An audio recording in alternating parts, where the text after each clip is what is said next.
do love Spina di Rosula's logo. It was designed by my mother. Have you noticed how it's shaped like a heart? Enjoyed the Fontaine Festival! Trial a treat!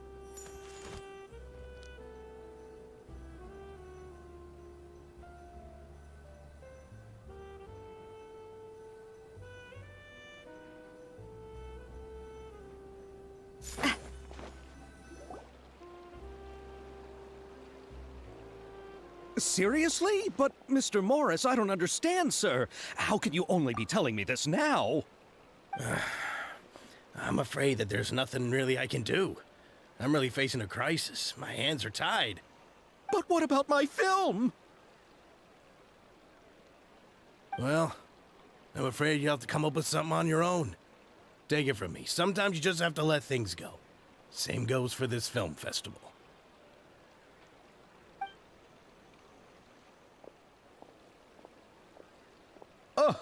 Oh. Hey, isn't that Xavier? So he's back in Fontaine now! Xavier! Oh, why, if it isn't the dear Traveler and Paimon. I really didn't expect to bump into you here at this time. Well, I was doing just fine until I received some terrible news just now. The investor I was working with for my upcoming film has fallen upon some hard times and is no longer able to provide the promised amount of funds. Can't you just find a different investor? Unfortunately, that's not how it works. We had signed an agreement specific to the Fontaine Film Festival, stipulating that I cannot work with any other investors until the festival is finished. The Fontaine Film Festival? What's that? Oh, is this your first time participating in Fontaine's Fontaine Film Festival? Then allow me to fill you in. The Fontaine Festival was established to commemorate the legendary Loch Knights, who went on a quest to search for the Oceanids, and eventually welcomed the Hydro Arconageria. The holiday is deeply connected to the founding of Fontaine, as well as its unique laws and trials. It's one of the most important festivals for this nation. But what's with that weird expression on your face? It's like you're trying really hard to remember something. Ah, I was just trying to recall the exact description from the books, in order to avoid any unnecessary arguments over semantics. I usually try to recite things straight from the source. Well, either way, Paimon thinks she gets it now. It's just like the Windbloom Festival in Mondstadt, and the Lantern Rite in Lille. Yes, those are festivals of a similar variety. Who doesn't like a good festival? And just like those of other nations, Fontaine will hold a plethora of events around this time each year. To commemorate the Loch Knights, people will imitate them by putting on special costumes, raising golden cups, and going door to door asking for pure water. But a few years ago, Lady Farina started to find the whole idea a little drab, and so decided to change the part about pure water to sweets. That really doesn't surprise Paimon at all. The whole thing seems more akin to a carnival now, and it's quite popular among the kids. Every year you can hear a bunch of them saying, "Trial or treat." Oh, that sounds pretty fun. But how does that connect back to the film festival you mentioned? Ah, yes, it appears I've strayed off topic. I just got too excited after seeing you. Let me get back to the point. The Fontaine Film Festival is an event proposed by the Fontaine Film Association this year. Now that film technology has matured as a medium, it's the perfect time to introduce more people to the art form.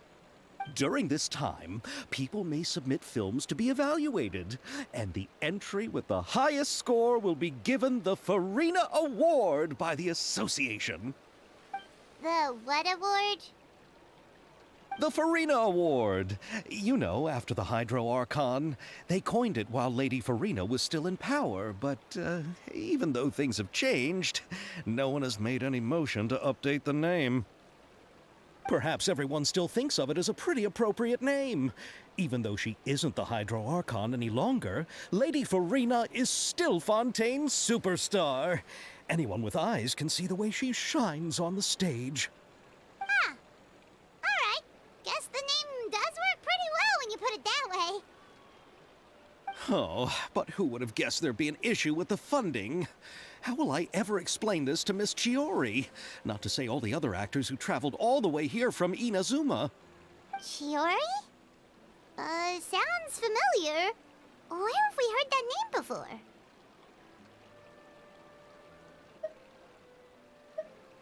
Yes, that's her. I asked her to oversee the event's art direction, including the design of the actors' costumes and appearances. Oh, Paimon remembers now! Navia said that her clothes were designed by Chiori, and Kirara's outfit too!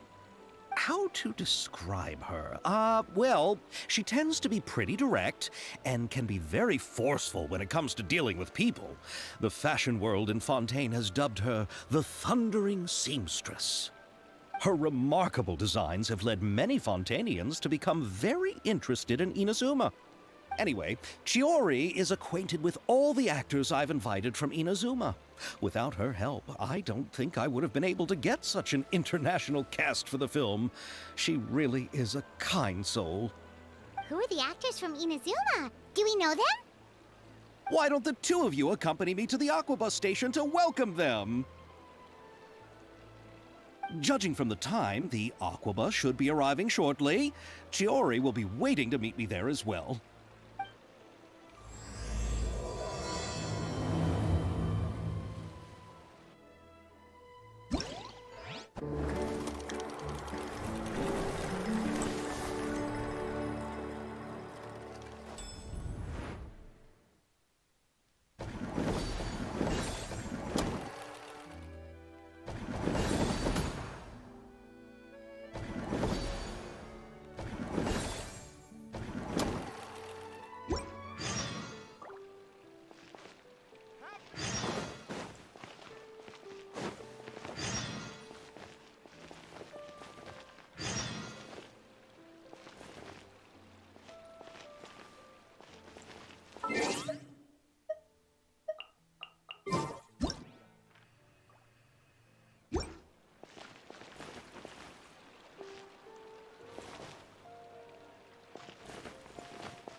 My time with the Spina has taught me that carrying an Haha!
Which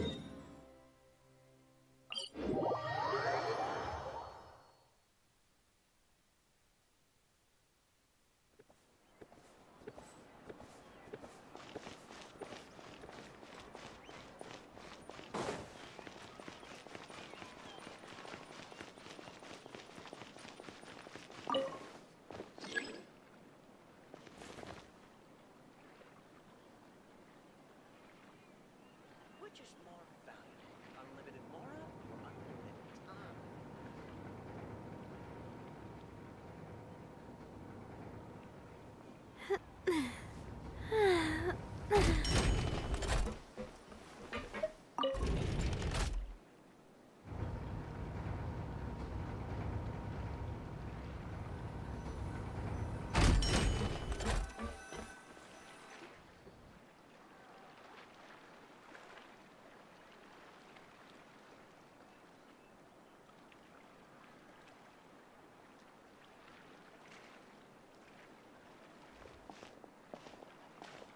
Miss Chiori? Your talk with the investor sure went fast. The Aquabus hasn't even arrived yet. Oh? And who are they? Allow me to introduce you. This is the Traveler and Paimon. Pleased to meet you. Likewise! We've heard the owner of Chioriya Boutique is a skilled seamstress, so it's a real pleasure to finally meet you in person. Why, thank you. I strove to create an outfit that matched her high social station as the demoiselle. So tell me, what happened? I can tell the conversation didn't go quite as expected. Well, it's like this.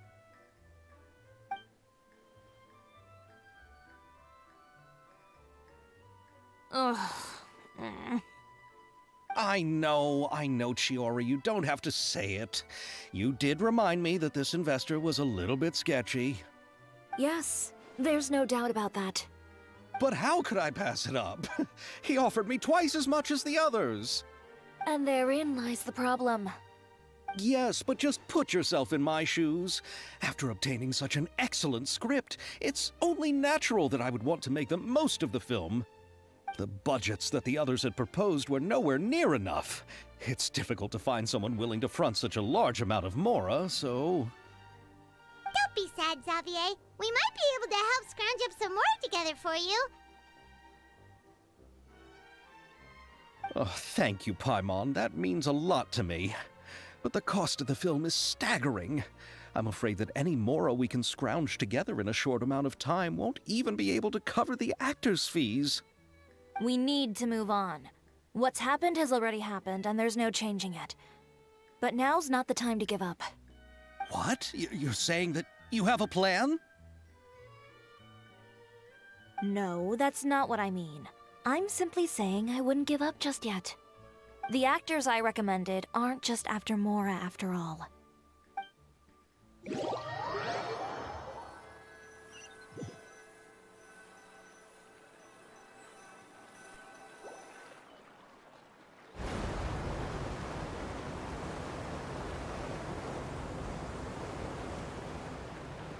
Really? Then where do you live? We Malazines live in Marcy Village. The only way to enter is from underwater. Oh, you must be pretty tired after work every day, right? I mean, you have to swim all that way just to go home. We are so thoughtful. But some Malazines choose to live in the court of Fontaine because it's so much more convenient. This is our stop. Oh, we've arrived, but I haven't even finished chatting with Abel yet. I also enjoyed Aval's introductions to Fontaine along the way. Everything you described was so clear and detailed that we can't help but want to hear more. Thank you so much. I'm usually working here on this Aquabus, so I hope I'll have the chance to see you again. There are still many more places I'd like to introduce to you.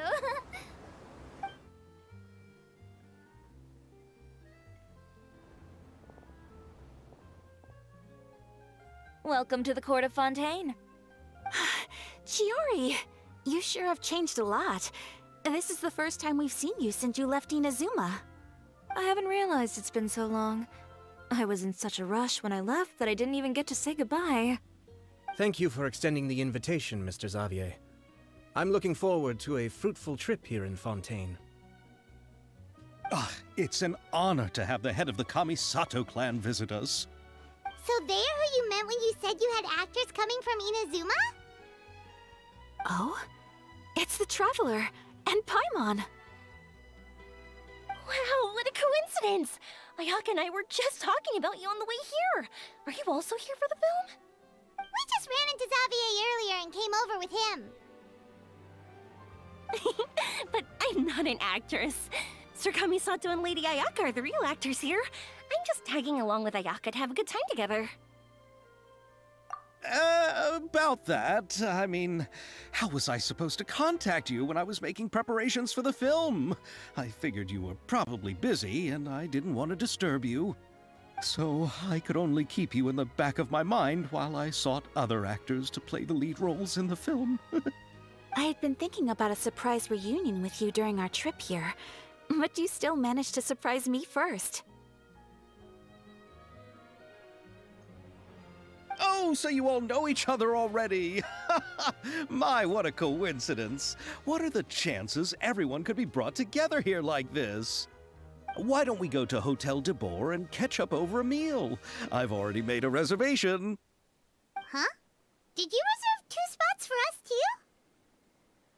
Yes, of course, of course. I'll be sure to tell the boss to serve a few more delicious dishes just to make sure there'll be enough food. Very well. Then please, kindly lead the way, Mr. Xavier.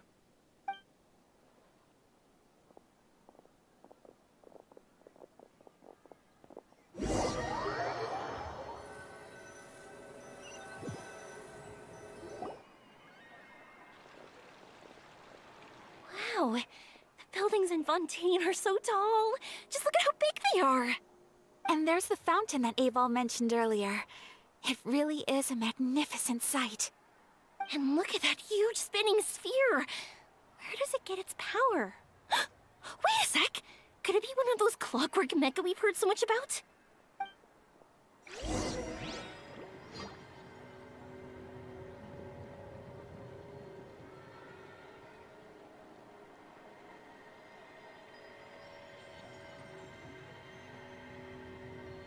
I do love Spina di Rosula's logo. It was designed by my mother.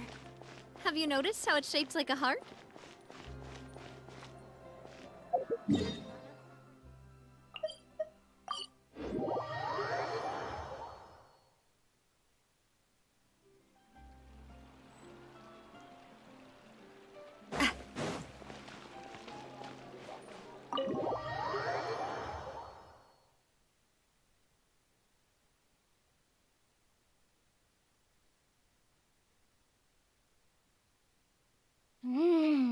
So this is what food from Fontaine is like.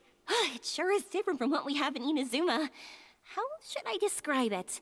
It seems like you have to go through a lot more steps to make them. And the flavor has many layers too. Yes. When I first went to Inazuma, I actually thought the food there tasted a little too bland. It took some time for me to get used to it. Let's get back to the purpose of this trip for a moment, shall we? How have preparations for the film been coming along, Mr. Xavier? Well, I've already assembled most of the film crew. A lighting specialist, a prop manager, and a costume designer. I've also bought the copyrights from the novel's author. Oh, it's called The Two Musketeers, right? I read the script you sent me on the way here. The story is pretty good. Originally, I was planning to start filming as soon as Sir Kamisato and Lady Ayaka arrived in Fontaine, but I'm afraid I've run into a bit of a problem. Oh? What is it? It has to do with the film's investor, Mr. Morris. He suddenly informed me this morning that he's encountered some financial trouble and will be unable to release to me the amount of funding agreed upon. It's said that Fontaine's legal system is well developed. If he has violated the contract, then can't you simply take him to court over the matter? Well, I'm still more concerned about filming. Even if I were to take him to court, I'm afraid it would take months before the case could even be heard. Then, is there a way we could raise funds ourselves to solve the problem? I've considered that option too, but unfortunately, it's difficult to gather such a large amount of Mora on such short notice. Besides, we have to consider the film festival's submission deadline. Mr. Xavier, if Ayaka and I were willing to perform for free, would that resolve the problem you are currently facing? What? No, out of the question. To have you come all this way just to act for free? Oh, no, that won't do. There's no need to worry, Mr. Xavier. My brother and I had actually intended to work for free after receiving your invitation. Inazuma has only recently reopened its borders, and needs to strengthen its relations and cultural ties with other nations. We didn't have many collaboration projects with Fontaine in the past, so we hoped this trip would serve as a good start for the future. Indeed. You could say that's the real reason why the Yashiro Commission agreed to come to Fontaine. I understand, but having you two act for free just doesn't seem right. Not at all. While we're officially here to conduct a cultural survey of sorts, we must express our sincerity if we want to establish formal cultural ties with your nation. This film will serve as proof of friendly cooperation and cultural exchange between Inazuma and Fontaine.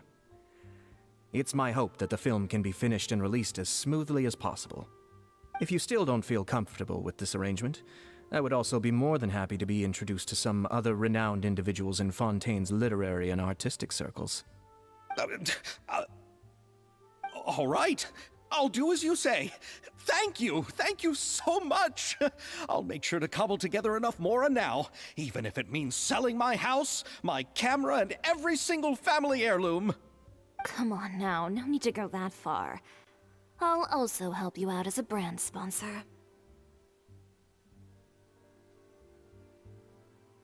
Me too! Even though I didn't bring much more to spend on this trip, it's still better than nothing.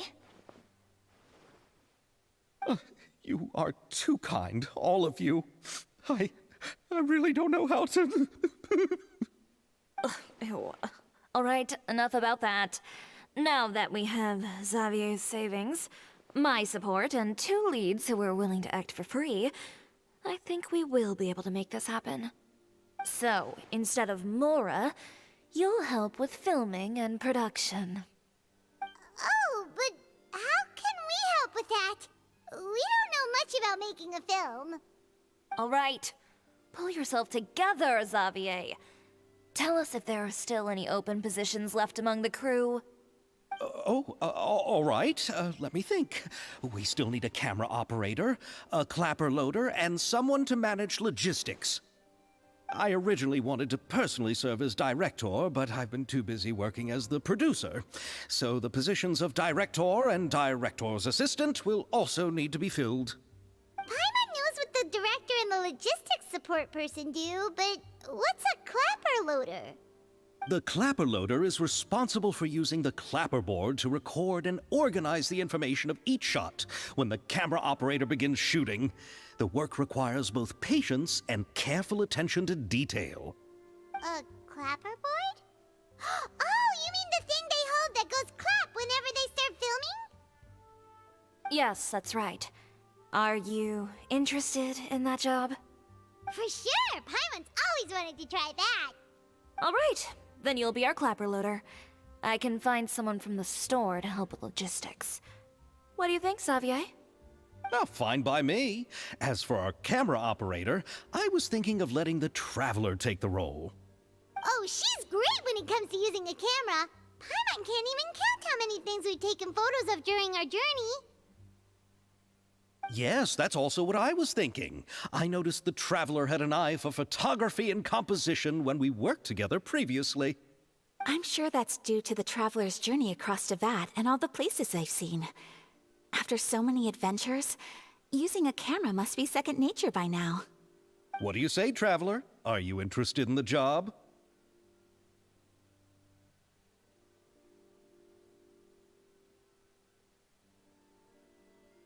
Thank you. It really means a lot to me. Come on, friend. Let me give you a big warm hug.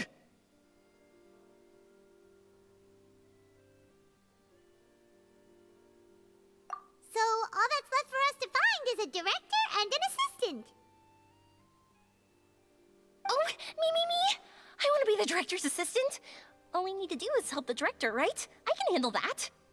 All right, then all we need is a director. Oh, all the well-known directors in Fontaine are probably also busy working on their own films these days. I'm not sure who will have time to help. Oh, Farina helped out a theater troupe recently by serving as an artistic consultant. She could be a good director, right? Besides, it's not like she has anything else to do right now. Farina?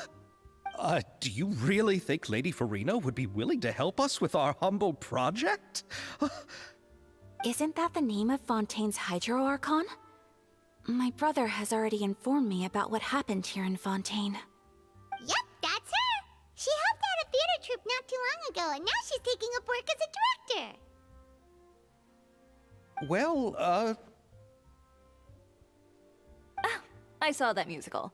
Her performance was perfect, and the storyboards were also excellent. Don't let her former identity intimidate you. She's the best candidate we can think of right now. You'll never know until you give her a shot. fine. You're right, Shiori. I'll do anything for the sake of my film. Anything! Then I'll have to ask the Traveler and Paimon to show me the way to Lady Farina's residence.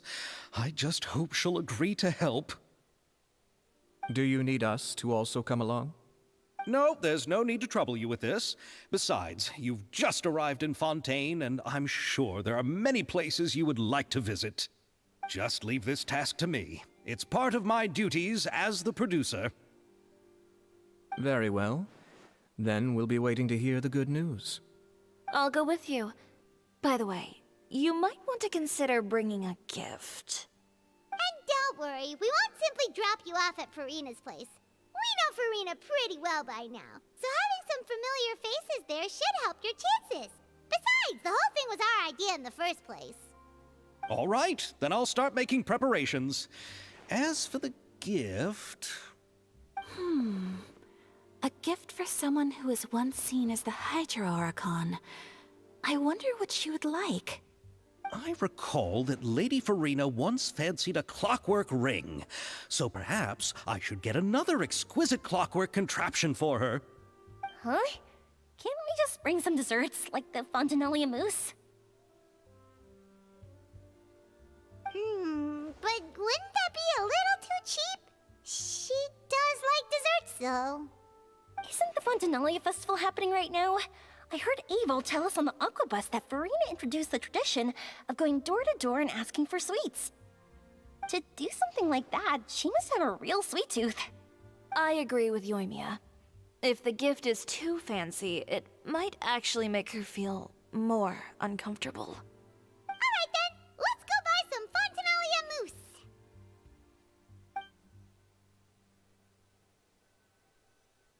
But will that really be enough? We'll be asking her to do a lot of work, you know. You're right. We need to further sweeten the deal. Huh?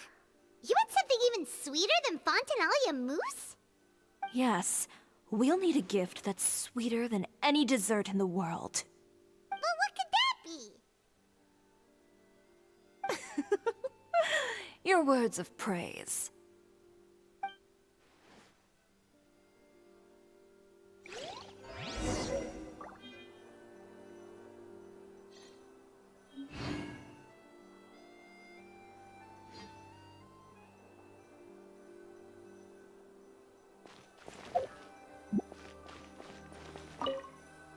Looking forward to the good news.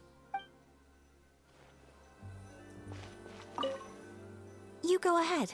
No need to worry about us. Oh, I hope Farina will like the gifts we prepared. Oh, and if you still think we should get something else for her, just let me know. I should be able to make some fireworks.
is the key ingredient in fine dining.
Take it easy.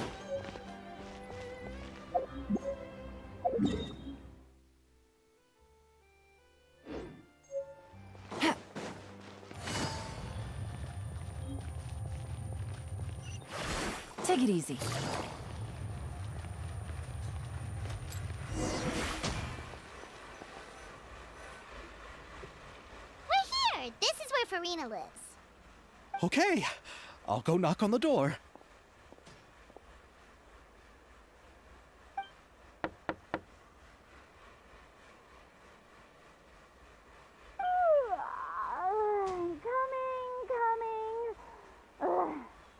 Who's knocking before afternoon tea?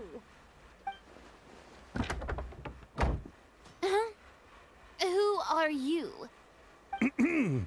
Lady Farina, please allow me to introduce myself. I am Xavier, a film director. Hello. Oh, is that the traveler in Paimon I see behind you? And who's this? I'm Chiori. Ah, the one from Chioria Boutique. Hello, hello. So, what are you all doing here? Do you need something? Did you just get up, Farina? It's already past noon, you know. Huh? Oh, Paimon means the weather is so nice in the afternoon and the sun is so warm. Just like how you make us feel. Sleeping in late is a really smart idea. No. I was just up late last night reading some novels. What does sleeping in have to do with the weather? This is a small gift we've prepared for you, Lady Farina. We hope you like it. No need to be so formal. I'm just a regular person like everyone else now. Oh, is this Fontainalia mousse? It's one of my favorites. That's great! So, actually, there's something we need your help with. Given your renowned passion and understanding of drama, I would like to ask that you serve as the director of our film crew. Oh, but didn't you just say that you're a director? Yes, but for this particular project, I'm mainly working as a producer. Besides, I'm sure that your understanding of the performing arts far surpasses my own, Lady Farina.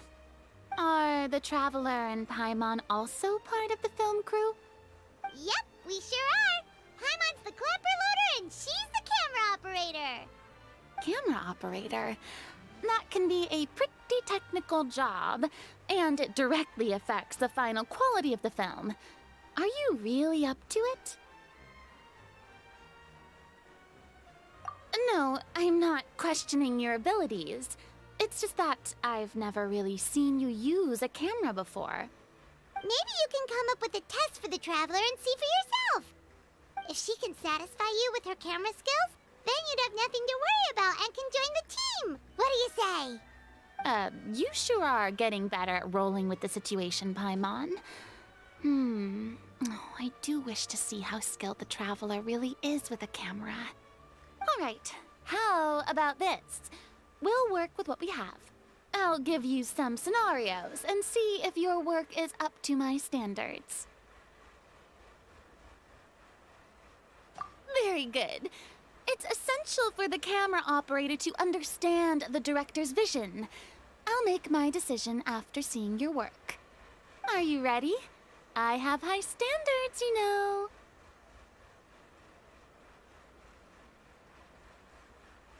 Okay, grab the camera and I'll give you a scenario.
Oh, it appears that you have more skill than I thought.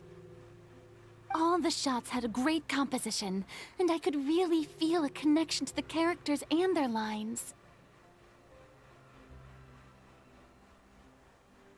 Yeah! Does that mean you agree to be our director, Farina? Did you think I would agree just like that? After our performance of The Little Oceanid, I've begun to make a name for myself again, you know. In fact, I've already had several troops approach me for the Fontaine Film Festival. Unfortunately, the scripts were all pretty boring and didn't pique my interest. If others were to find out I agreed to work with you so easily, then, well... Hey, but didn't we have a deal? What else do we need to do to convince you, Farina? Well, what about the pay? Huh?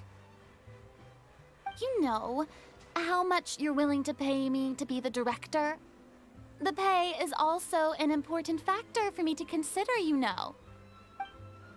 Well, I can offer you this much? What? That's all? If Nervilat were to hear of this, he could charge you with underpaying your labor. I'm sorry, but our crew is in a tight financial spot at the moment. I see. Well, even though it's highly unlikely now that I'll join your crew, there's still something I'd like to ask. Exactly what film are you planning to make? Oh, our script is an adaptation of The Two Musketeers. Wait, you mean the suspense thriller novel that was a #1 bestseller? Oh, so Farina's read it too. Of course I read it. I've always had a keen interest in artistic works that strike a chord with the populace. I see. It all makes sense now. You must have used most of the budget to pay for the copyright. Not really. The novel's author transferred the copyright to me practically for free once he heard that I wanted to make a film adaptation of the story. The lack of budget is due to another issue. He probably just wants to get his name out there. So, Mora isn't the most important thing to him right now.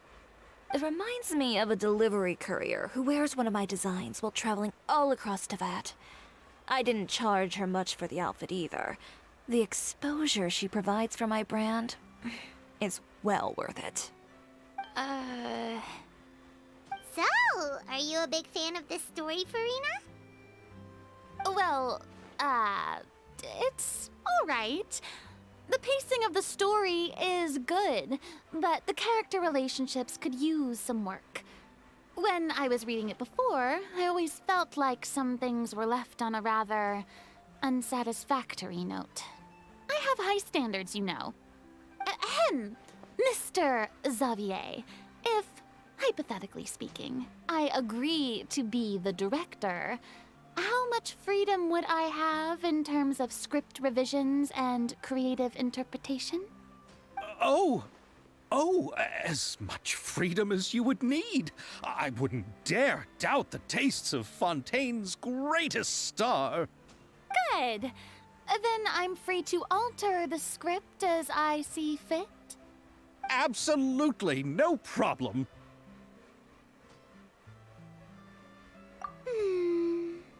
All right. It seems that your crew really can't go on without my care and direction. So, you agree? Yes, I agree. Although the pay is well below what someone of my caliber deserves, a great script calls for a great director. I mustn't let a perfectly good story be ruined due to lack of funds. If you have fine cheese and bread, you wouldn't just let it sit on the counter and get moldy just because you lack an oven, right?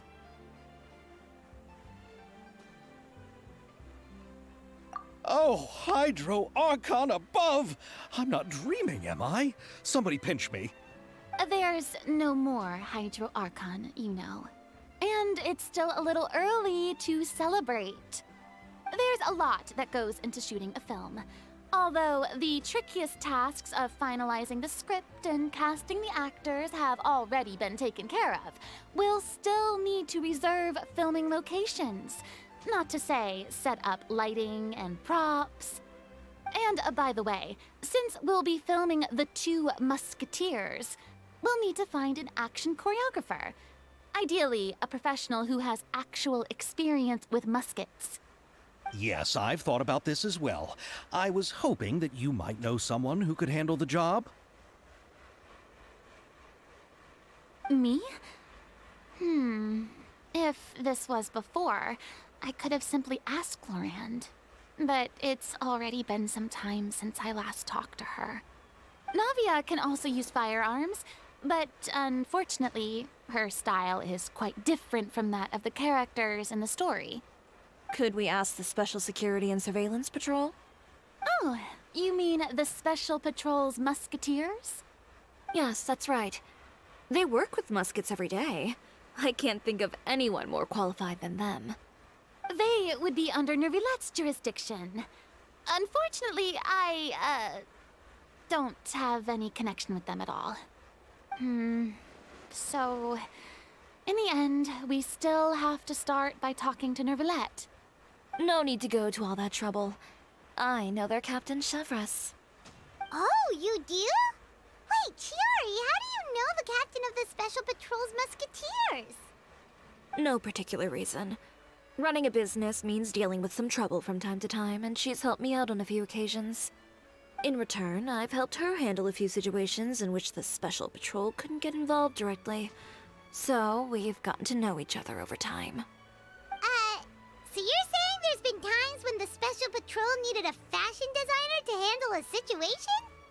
Your work is becoming more and more mysterious. It'd be best to keep it that way. Anyway, enough about that.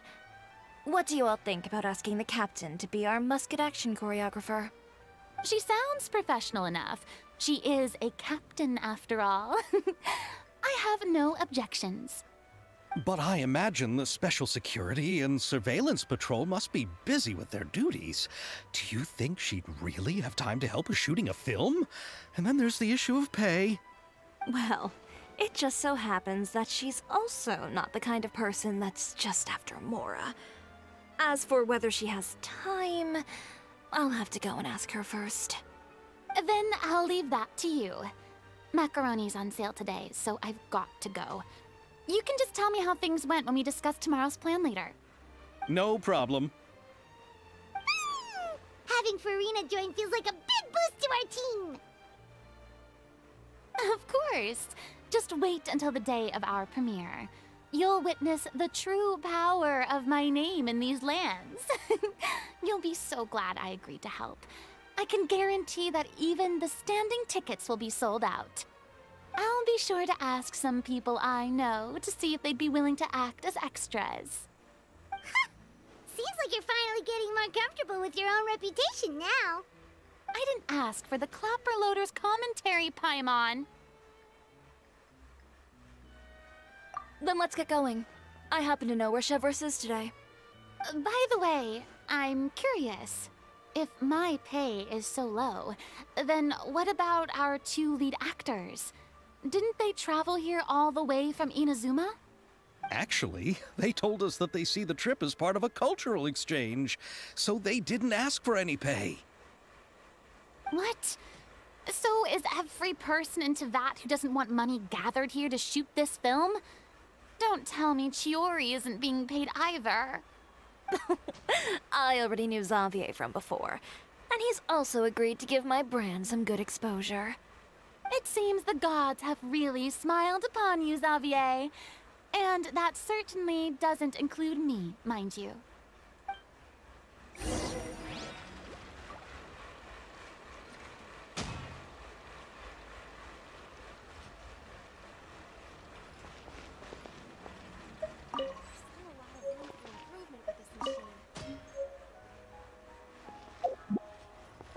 Besides the macaroni, I should also pick up some tomato sauce.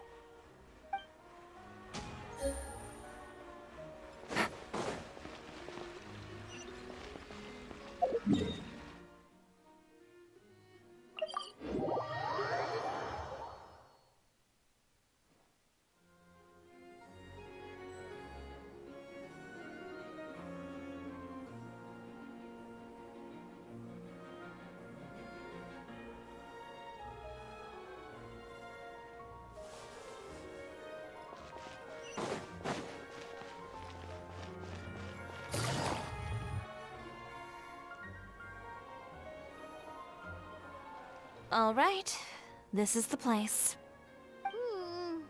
But where's the captain? There's hardly anyone around here. She's over there.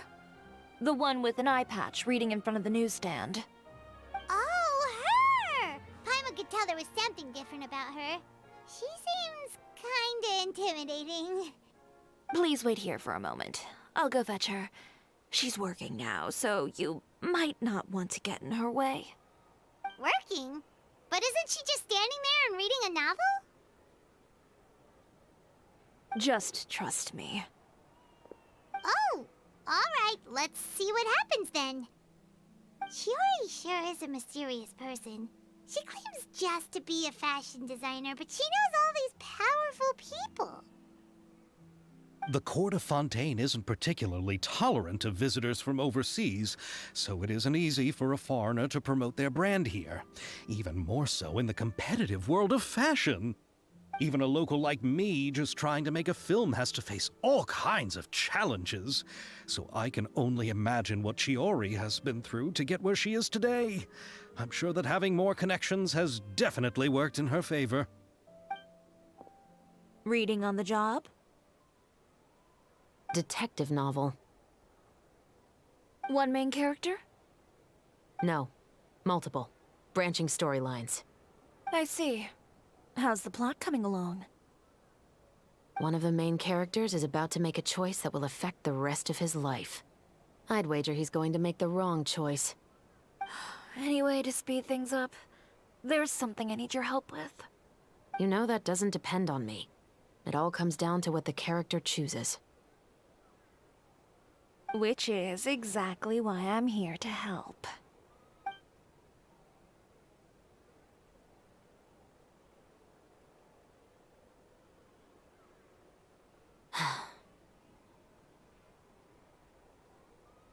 All right.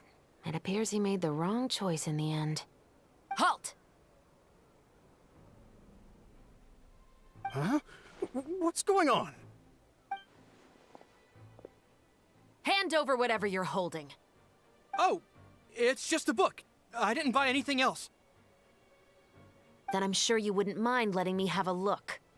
Excuse me, officer. I don't mind you standing around here, not purchasing anything, but I'd prefer if you didn't disturb my customers. It's bad for business, you know? Don't give me that act. You won't be able to get off so easily either. I am Chevraz, captain of Fontaine's Special Security and Surveillance Patrol. I will say this one last time. Hand over whatever you're holding at once. And before you do anything unwise, let me remind you that I'll have you on the ground before you can even think about making a run for it. All right. I'll give it to you. But please let me say something first. If there's any contraband in that book, then the shopkeeper here is the one who slipped it in. I don't have anything to do with this. Why, you trying to leave me on the hook, huh? You were the one who said you wanted it. Save it for the interrogation room. Take them away, Letelier.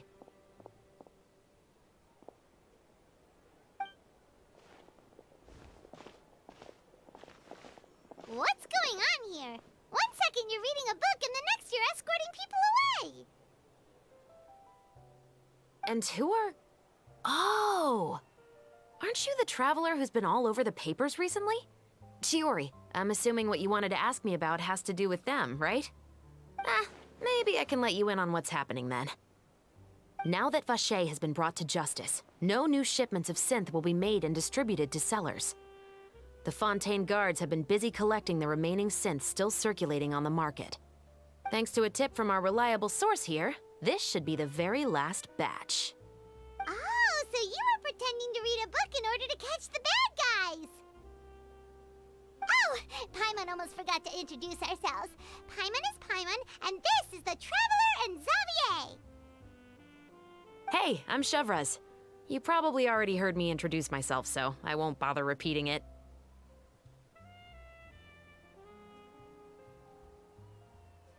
Yeah, why didn't you make a move as soon as you had the chance? Were you worried that my intel wasn't accurate? No, I wanted to see if the shopkeeper would turn himself in first. All he had to do was come up to me and say that he didn't know where the synth had come from. If he did that, then I wouldn't have had to press charges on him. He had the whole day to turn the synth over to Chevraz. But instead, the moment I came up and blocked Chevraz's line of sight, he took the opportunity to sell it off. Yep, he made the wrong choice, even though the right choice was right there in front of him. But you knew they wouldn't make the right choice. Yeah, I knew. I was just hoping I'd be wrong for once. Enough about that, though. What did you want to ask me about? Oh, you see, it's like this.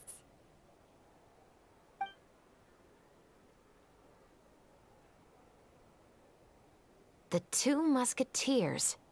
You certainly have a good eye for a story. So what do you need me to do? Just be the action choreographer for the actors? Yes, that's right. I want to make sure we get all the details right. I want the actor's posture and understanding of firearms to be as realistic as possible.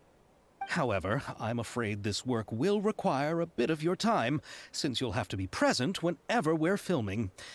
Also, as for the pay... No need to say any more. I'll join. Huh?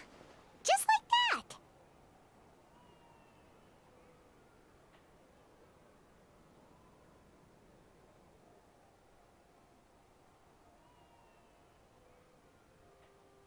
What Bullchecker is really saying is, if you want to fight the Oni King, you have to go through sky-cleaving white iron lavender melon first. Really? You're willing to help us with our humble film project? Sure, it's no big deal. As I said, we've wrapped up our investigation here, so I don't have any other tasks on my plate for the moment. Besides, I personally really like this novel. I even have the collector's edition at home. Stories where justice prevails over evil never get old for me. Then we've got a deal? Yes, I'll see you on set tomorrow. Oh my! I can hardly believe it! I should tell Lady Farina immediately. Oh, and I must tell the prop manager and lighting technician to get everything ready. We start filming tomorrow! Calm down, Xavier. The film is going to take more than just a day to finish. Still, I should also head back now and start preparing the actors' costumes and makeup. Alright, guess that's it for today then. Traveler, Paimon, please stay for a moment. I have something to tell you. Then I'll take Xavier back. Poor thing. He's so excited that he can't even walk straight anymore. I don't want to spend our first day fishing our producer out of the fountain.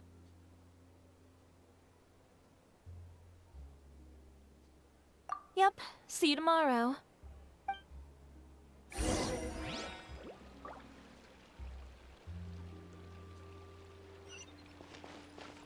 Take it easy. So what did you want to tell us, Chevres? Have you read The Two Musketeers? The story is about a pair of children born into the household of a baron, and their struggle to survive together and take revenge for their mother. They were raised at the baron's estate, where their mother worked as a maid. The two were illegitimate children that the baron had with the maid, so they were never treated well by anyone. One day, upon returning home, they found their mother had been murdered and left dead on the floor. It was quite evident that the culprits were the other members of the baron's household, who never had any kind words to say to them. However, the baron was able to exert his influence and keep the whole thing under wraps. The mother's death was eventually deemed as a suicide, and there was no chance of bringing her murderers to justice. The two siblings decided to flee and someday avenge their mother. Many years later, members of the baron's family suddenly started turning up dead one after the other, all killed by gunshot. A rainbow rose was found on each of the victims' bodies, being the flower that the kid's mother liked best. The baron believed that the mother's soul had come to take vengeance on him, so he lived in fear each day. But it was actually those two siblings who had fled all those years ago. They relied on each other to survive and trained day and night, eventually becoming adept musketeers. They used all of their abilities to collect evidence and clues before executing their plan and exacting revenge on the baron. Their actions let the truth behind their mother's death be known to all. That's quite an exhilarating story. Yep, the baron got what he deserved for his evil deeds, and justice was able to prevail. It was just the kind of story I enjoy. Oh, so is that why you were so willing to join our crew, Chevres? You could say it was one of the reasons. Oh, you mean there were other reasons too? I've read the reports about you. Whether it was at the trials or when you lent your hand to resolve our nation's crisis, you've shown that you've got a strong sense of justice, as well as a great mind for deductions. Yes, you're as sharp as I expected. It seems you've experienced many similar situations before. There's been a recent murder case involving Muskets. The perpetrator's methods appear to be very similar to what is described in the novel. Huh. Really? But Paimon didn't see anything about that in today's papers. The Marechaussee Phantom hasn't yet released any information to the public because the investigation is currently at a standstill. The murderer is extremely cautious. A murder involving firearms? But not that many people use those in Fontaine, right? Impossible. We perform a routine inspection of our firearms and ammo reserves every day. If one of the weapons had been fired, it would stick out like a sore thumb. Besides, I trust the members of my platoon. However... Well, that's all I can disclose about the case today. Huh? What do you mean? I hope you all can go back and get some shut-eye. You can decide tomorrow whether or not you'd like to join the investigation with me. I'm aware this might not be the ideal time to add more to your plate, but the more capable people we have, the better the chances that justice will prevail. Carrying out investigations isn't actually supposed to be our responsibility. Our job is to apprehend the perpetrators. Finding them is really up to the Marechaussee Phantom. You could say I'm taking part in the investigation out of personal interest. I don't want people to see Muskets in a negative way, and also, I'm concerned about the similarity between the crimes and the story. You mean they might be connected somehow? I suspect so. Just to make myself clear, this is not an order, nor is it a deal of any kind. It's a request, nothing more. If you two have any interest in the case after we finish filming tomorrow and are willing to assist me, then I would be most grateful. What do you think, Traveler? Yeah, you're right. Paimon's getting a little tired, too. We've really been hustling all day. You'd better head back and get some rest. It's good to keep a calm mind, especially when you're about to make an important decision. Otherwise, when the moment comes, you might end up like that shopkeeper and not even realize that the right choice is right there in front of you.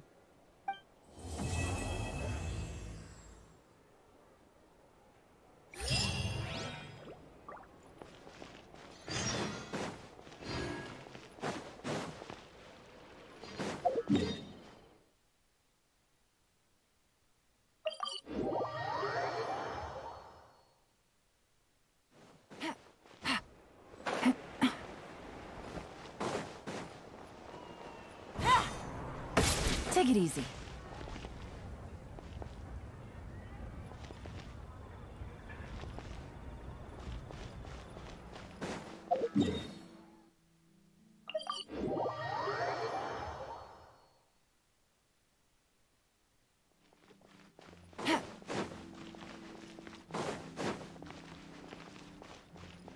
Indeed, Monsieur Neuvillette.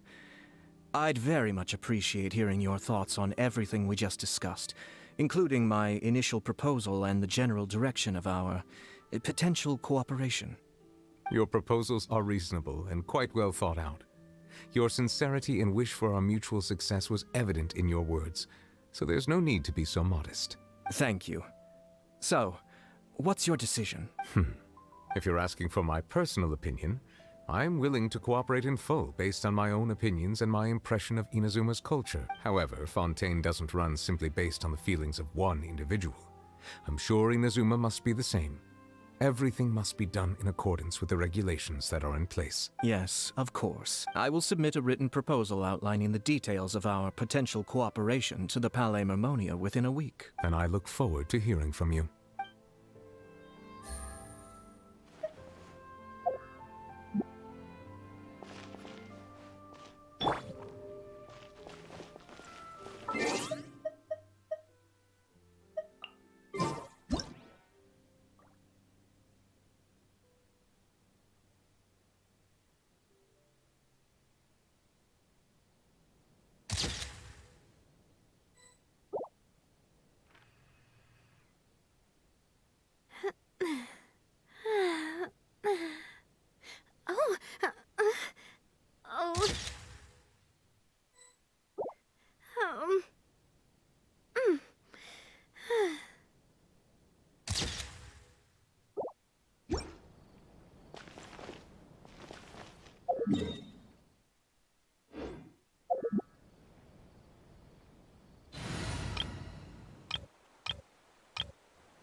This world is full of unsolved mysteries.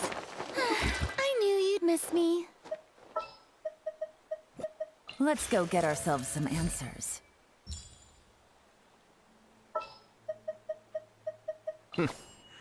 Well, this ought to be entertaining. Kamisato Ayaka, present.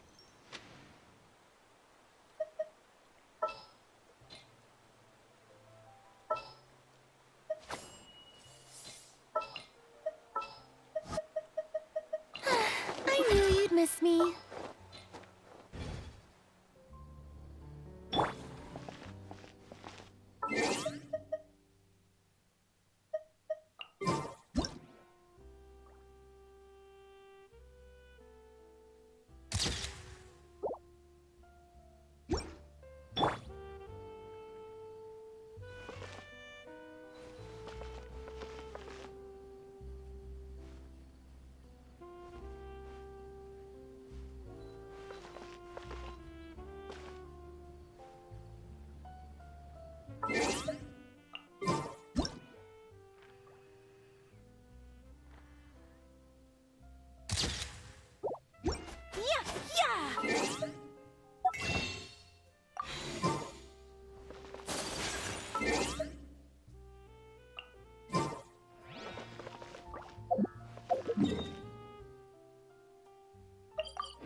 Oh, how lucky I am to have so many kind-hearted people assisting me. Yeah, just watch your step now. Everything I've been through is starting to pay off now. There finally is a light at the end of the tunnel. Ah, I see it now. What lies before me is a whole world of hope. No, what lies before you is the fountain. I hope you can start seeing clearly, or you'll end up taking a dip in it.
Here, Yoimiya. Try some conch medellin. No, you ordered it, Ayaka, so you should be the first to try. To be honest, I ordered it for you. You're fond of desserts, aren't you? Well, in that case, I guess I shouldn't refuse. Let's try some together. All right. This is amazing! Oh, the texture is so soft. You can feel the super rich aroma of butter as soon as you take a bite. And the aftertaste is pure bliss. Great. I'm glad you like it. I enjoyed it too. And I really like the swirly design. I've heard that it's supposed to look like a barrel conch. I've never actually seen one myself, but now I'm really curious about what it looks like. Hey, Ayaka, when you can find the time, would you like to go search for one underwater with me? All right. why don't we go right after this? Great! Then that's a plan. There are so many places I'd like to visit with you.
It's finally time to meet up with everyone!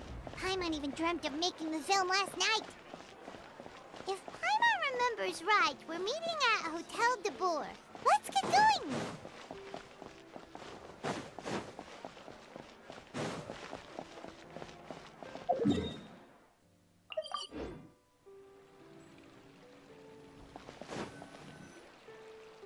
Ayaka! Yoimiya! You're already here!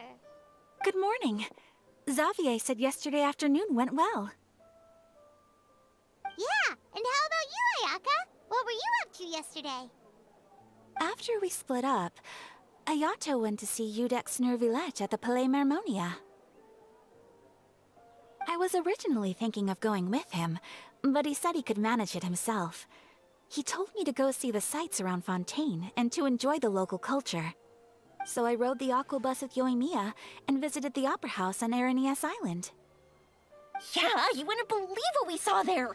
2 mechanical puppets that were dancing together! You've already seen them, right? Yeah, those two! Amazing, aren't they? We sat and watched for quite a while. It was mesmerizing. Like we could keep watching them forever. Oh, it was the same for us the first time we saw them, too! Afterwards, we went swimming at the beach! Well, diving, to be exact. It was the first time I ever breathed underwater! I held Ayaka's hand and we counted down together. 3, 2, 1, and then splash! We were beneath the waves.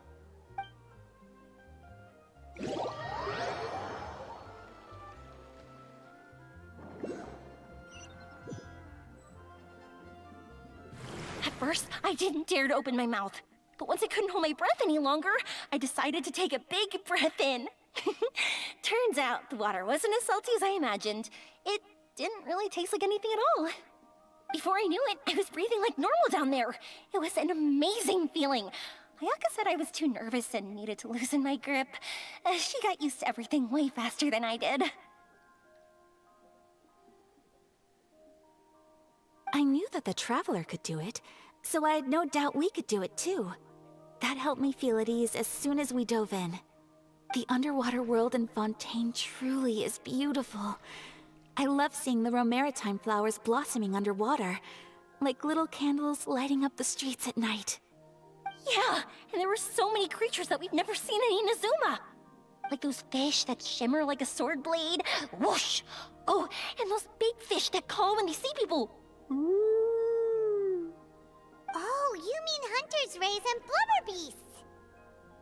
I just love the name Blubber Beast. Just wait till Pops and the others hear about this. They probably won't believe a word I say.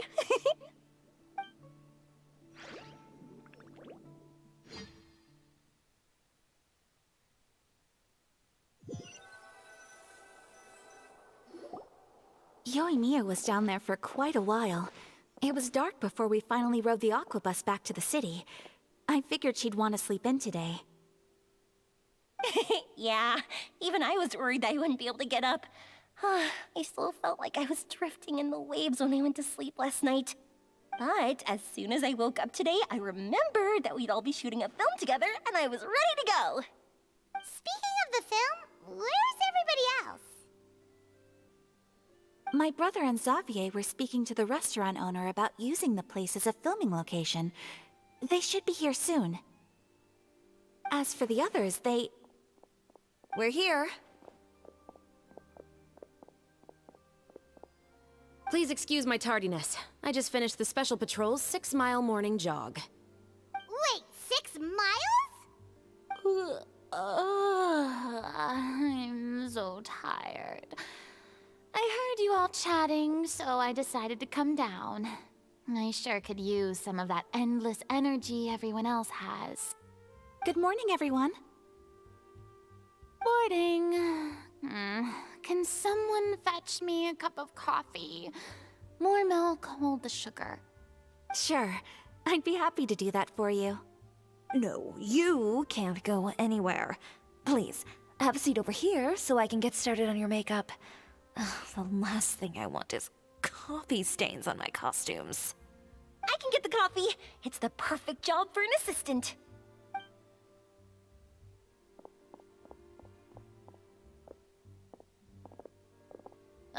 So much energy.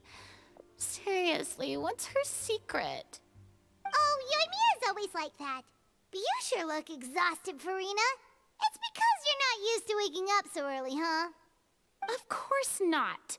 I spent the whole night reading the novel from cover to cover, marking sections that either need to be omitted or adapted. Wow, Paimon didn't expect you to be so thorough. Well, I was the biggest star in all of Fontaine after all. It takes more than just a pretty face to earn a reputation like that. I know how to get serious when the situation calls for it. I went all out when I was acting as an Archon, so why wouldn't I do the same for my own life? Here's your coffee, Director Farina.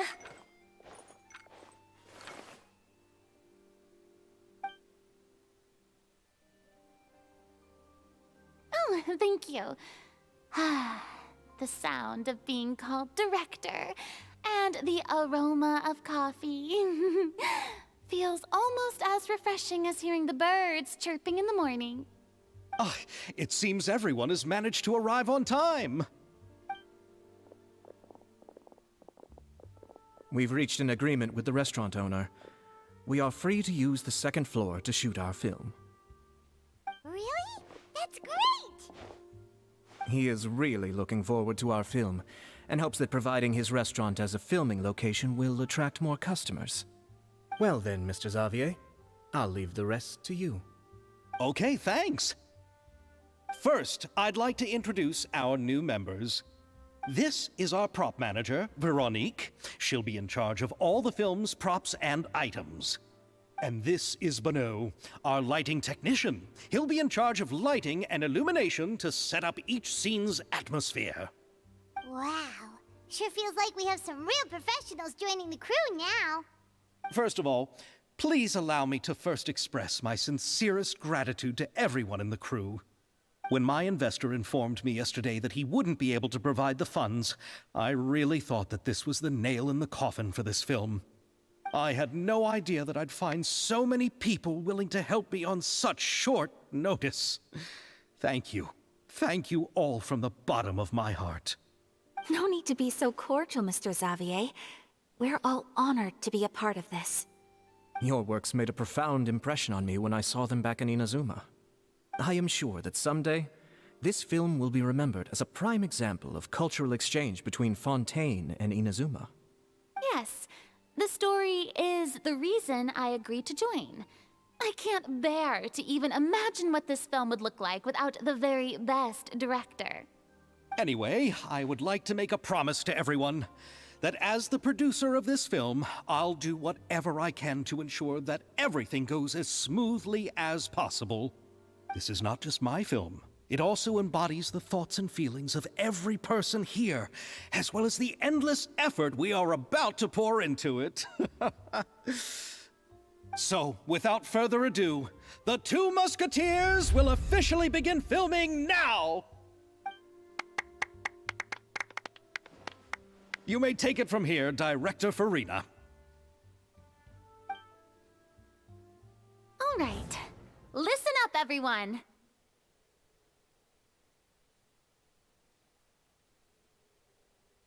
The first scene takes place when the two young musketeers are living at the Baron's home, still unaware of all that is about to happen to them. We'll need props and lighting to set the scene.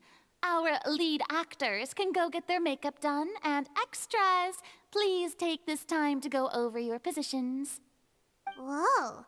Seems Farina's really kicking things into gear as the director. Is everyone clear? I don't want anyone traipsing around the set like umbrella finches. All right, cameras will start rolling as soon as the set is ready. Let's make a film that'll make some serious waves in Fontaine. Not the kind of waves that drown people. I mean, the good kind of waves. Seems like she's still a bit traumatized by that. Anyway, let's go see if there's anything we can do to help.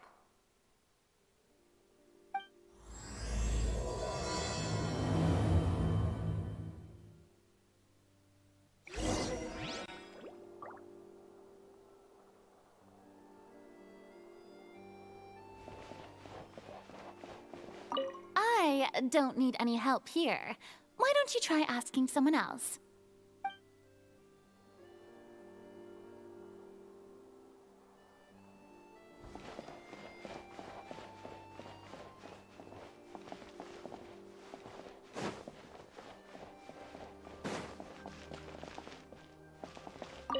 Ah, so this is what a musket looks like. Not exactly.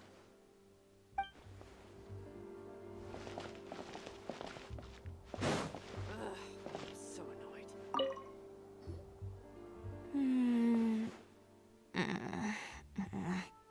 Ayaka has mentioned you to me before. She said that you two were great friends when you were kids. No talking. I'm thinking about how to do your eyeshadow. Ah, yes.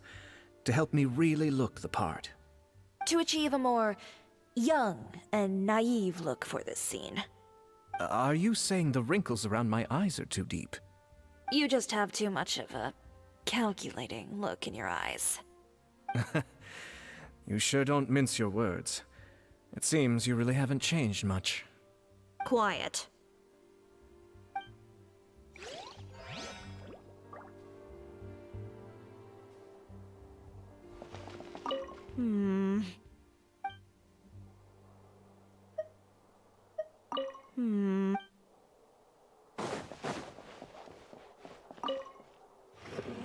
How about here? A little more to the left. You got it. Hey, Yoimiya, do you need a hand? No, I'm fine. You know, doing the lighting is kind of like designing a fireworks show. It's interesting to imagine what kind of atmosphere the lights will create. I heard that the Traveler will be operating the camera and Paimon will be the clapper loader, right? Those roles are just perfect for the two of you. Really? Is that because it'll be easy for Paimon to hold the clapperboard while flying? Well, sure, there's that, but that's not exactly what I meant. I just think that after all your journeys together, you two must have developed a super close bond and just naturally know how to work with each other. If I'm not mistaken, the director will want the cameras rolling as soon as the clapperboard goes clack. Oh, I see. It's amazing to see the magic behind filmmaking. Yoimiya, we need lights over there, too. Oh, on it! gotta get back to work. Chat with you later. Oh, it's exciting to see so many people working together to bring the film to life.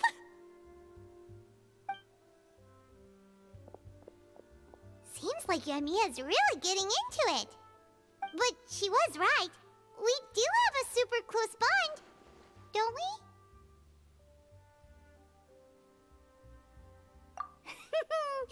Paimon's really happy to hear that.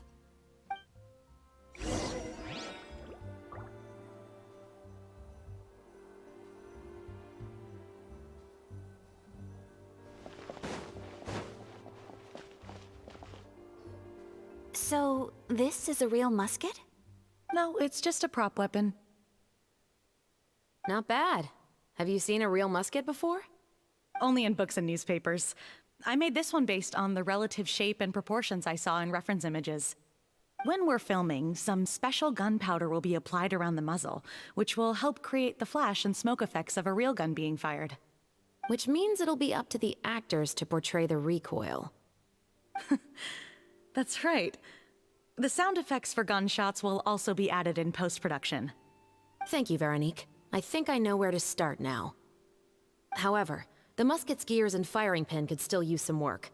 Adding some wear on the metallic components will make them appear more realistic. Also, be sure to rub the muskets with some oil each time before we start shooting. That'll give the impression that the firearms have been well maintained. Good point. You seem to know a lot, Miss Chevres. I assume you use these types of firearms on a regular basis? Yes, I perform routine maintenance on my weapons every day. Just like we as people need to eat and sleep, muskets need to be cleaned and maintained. I also perform similar care for my sword every day, and familiarize myself with its shape and weight, to the point where it feels like a natural extension of my body. Yes, this way, our weapons will never betray us in the heat of battle. Yes, well said. It seems we have the same philosophy on this topic. Oh, sounds like they found a common interest to talk about. Though these props differ from the muskets I use, I can still give you some pointers. Good. I look forward to your instruction. First and foremost, never point the weapon at anyone, regardless of whether it's a real or prop weapon, or whether you're holding it or it's on the table. This holds for any time when you're not actively engaging an enemy. Okay, understood. When aiming the musket, extend your arm so that it's level with your shoulder, and use your eye to look down the weapon's sights. Like this? Not bad. Now, try saying your lines. This is the end of the road for you. Good. Now turn your body a little. That way, you'll give your enemy less of a target to work with. And relax your shoulders. Here, allow me to demonstrate. This is the end of the road for you. Huh. Excuse me, Miss Chiori. Director Farina, there's something I wish to discuss with you. Oh? What is it? Like this? Yes, much better. What do you think? I do see your point. But are you sure you wish to do this? I believe it would be most fitting. Well, if you insist. All right, I understand. Miss Ayaka, Miss Chevres, could the two of you please come over here? Huh? What's going on? Are we gonna start filming now? Let's go see. What is it? I have a question for you, Miss Chevres. Would you be willing to play the role of a musketeer? What? To clarify, I would like to turn over my role to Miss Chevres. But brother... Don't worry, Ayaka. I actually view this as a good thing. I was becoming troubled trying to set aside some time to speak to the staff at the Palais Mermonia. I would like to have some conversations about the cultural exchange between our two countries, and I've heard that the bureaucratic process here can get rather complicated. Now, I will be able to focus on my work. Besides, you also know that I'm not really one for public performances. Are you really sure? From a director's point of view, I also felt like the relationship between the two musketeers in the original story could be improved. The older brother in the story plays the lead role with his overbearing character, but this causes his character to overshadow that of his sister, and the theme of the two supporting and relying on each other isn't conveyed very well. But if we were to change the siblings to two sisters of a similar age, then that aspect of the story might come through more clearly. Also, I've seen you instructing Ayaka. That cold and dignified personality is exactly what we need for the older musketeer. Of course, even with all these insights, the decision should still be made by Miss Chevreuse. Chevreuse mentioned that she really likes the story, right? Paimon bets that she'll take the role.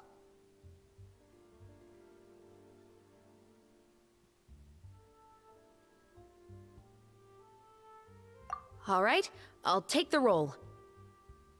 Good. It's decided then. I'll get started on making edits to the script. We'll also need to make some immediate adjustments to the lighting, props, and costumes. I have a feeling that our adaptation will be even better than the original story. You're doing a great favor for me, Miss Chevreuse. You have my gratitude. Don't mention it. I like this character, so if anything, I should be the one thanking you. Well, since my brother is the one who brought up the idea, I suppose there's no need to worry. Let's go, Miss Chevreuse. I look forward to working with you. Please, just call me Chevreuse.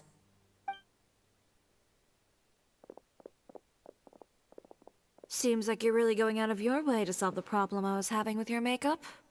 Surely you jest, Chiori. I assure you that I was mostly motivated by a desire to spend more time on formal business. Oh, come on. You really think I'd buy that? According to what I've heard from Ayaka, her brother is someone who can juggle 10 different matters at the same time. I'm sure you have other reasons for backing out. Perhaps. Ayaka always said she wanted to go out and see more of the world, just like the Traveler. But I feel that she needs not only to see other nations, but also to make some different kinds of friends. I think it would be harder for her to make new connections with me constantly by her side. I would like to give her some space. All right, go on. Spoil her some more. Ayato! It's too bad you're stepping down from the role. Paimon really wanted to see you act as a musketeer.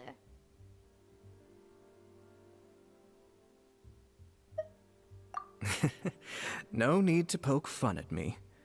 I'd wager that you also felt that I wasn't the best candidate for the role. It's a little hard for Paimon to imagine you saying those lines. Yes, I've made an appointment to meet some people from the Palais Mermonia. Now, I will have some more time to prepare. Traveler, get the camera ready. Paimon, get the clapperboard. Actors, to your positions. We're about to start shooting the first scene. Go on now. And please take good care of Ayaka. Yep, don't worry. Thank you. I look forward to seeing the film when it's finished. All right. Now that we're all here, let me help set the scene for everyone. The first scene takes place when our two main characters are still living at the Baron's estate. They've been ostracized and verbally abused by others in the household, but they still have no idea why. We want to capture how naive and innocent they are, despite their pain. Chevreuse will be playing the role of the older sister, Tulip, and Ayaka will be the younger sister, Iris. Be sure to get close-ups of the main characters at the right moment. Silence on the set! Lights! Camera! Action! Let's go! Tulip, Mother's been out for quite a while now. Perhaps she went to pick some flowers on the way home. You know how she loves flowers. Iris, Tulip! I'm home!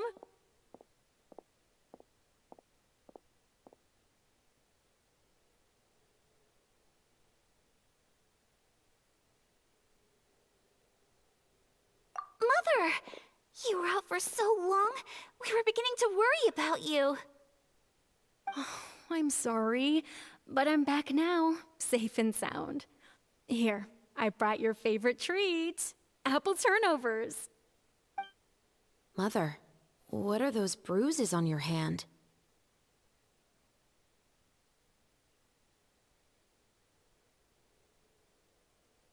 Huh? What bruises? Oh, I must have bumped into something while I was working yesterday. But I didn't notice them this morning. Then perhaps they're from when I accidentally tripped when I was out just now. By the way, did you have fun playing at home? What's the matter, Iris?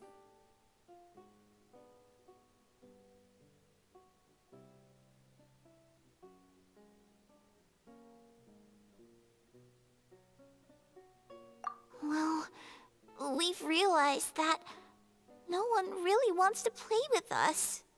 They even took Iris's doll and spat at us. And they even called us names. They said we were... Shh. It's all right. Don't worry. Girls, listen to me.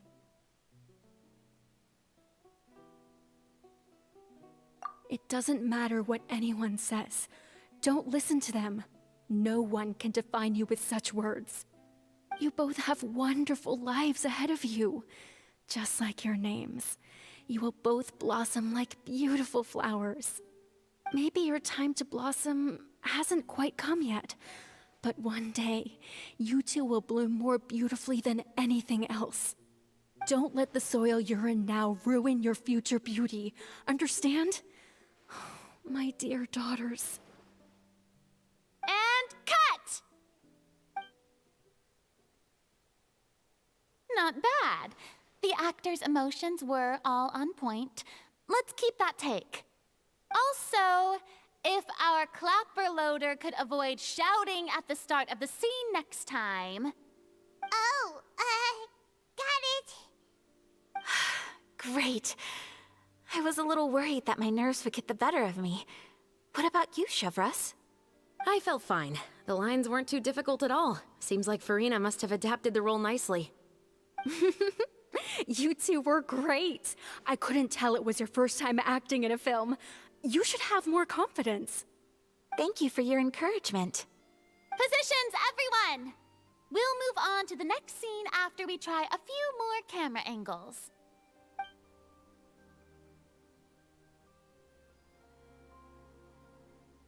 This scene is when our two characters return home, only to discover their mother has been murdered. Ready? Lights! Camera! Action! Mother, we're back. Mother?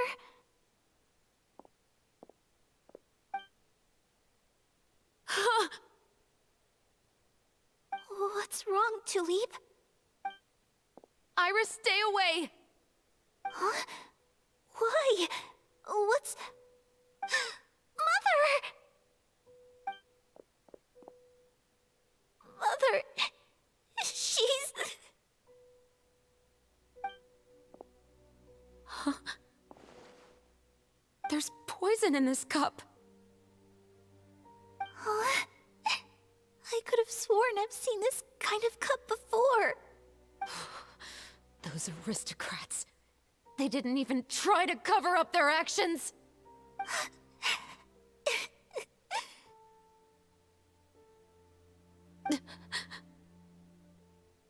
Iris, we need to leave this place.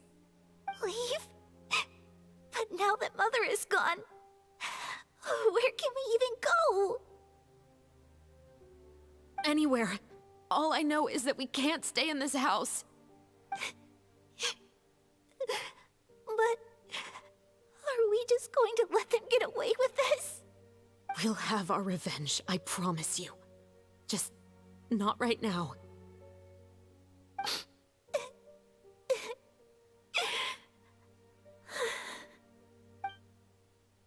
Come on, let's go. No. Mother here like this. At least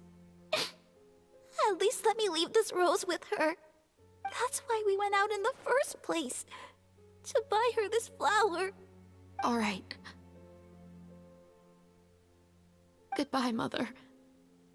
We'll avenge you. Someday. And cut! Beautiful! Great performance! Oh my, you're so amazing, Ayaka! And were those real tears I saw? How did you do it? I was surprised too. Thank you for the kind compliments. Actually, as soon as Director Farina said action, I told myself not to think about anything. I just felt the weight of the moment and became the character. It's quite similar to practicing the art of the sword. You clear your mind and focus only on what's happening in front of you. Ayaka's performance was amazing.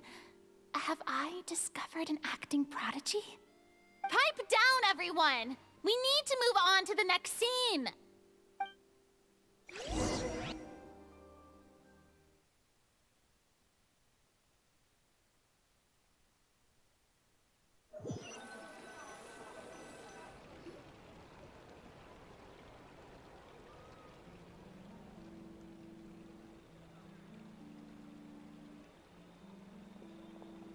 Huh? Are we done already? But Paimon wants to keep playing with the clapperboard. How do you feel, Traveler? Is your arm sore from holding the camera all day? Good work, you two. You too, Shivers. You were quite the actress today. I've read this novel many times before. I have a good grasp of my character's mindset. Anyway, do you remember my request from yesterday? Oh, right! We were having so much fun that Paimon nearly forgot! You have a case where the murders seem really similar to the cases in the novel, right? So, how are they similar exactly? In the story, the main characters grow up to become two musketeers, always using their guns to carry out their revenge. And on each of the victims, they place a rainbow rose as a signal that they've returned. Yes, that's correct. We found rainbow roses just like in the novel. Seems like you're connecting the dots now. Oh, that does sound pretty concerning. Especially after seeing the script today. Oh, now Paimon can't stop wondering what kind of ulterior motive the murderer might have. What do you think, Traveler? You're smart. Paimon wants to hear your thoughts. Good. On behalf of Fontaine's Special Security and Surveillance Patrol, thank you for your dedication to justice. There's no time to lose. We should start investigating right away. Follow me. Huh? Right now? But we just got done filming all day. Paimon's so tired. The most valuable intel always comes after nightfall. They are like small, remote islands in the middle of the sea. If you don't stay vigilant, you will pass right by them in the fog. That's how one of my favorite books always puts it, at least. So, where are we going right now? Let's start by checking out some workshops that sell mechanical components. If the culprit is making their own weapons, it's very likely that they'll visit those sort of places.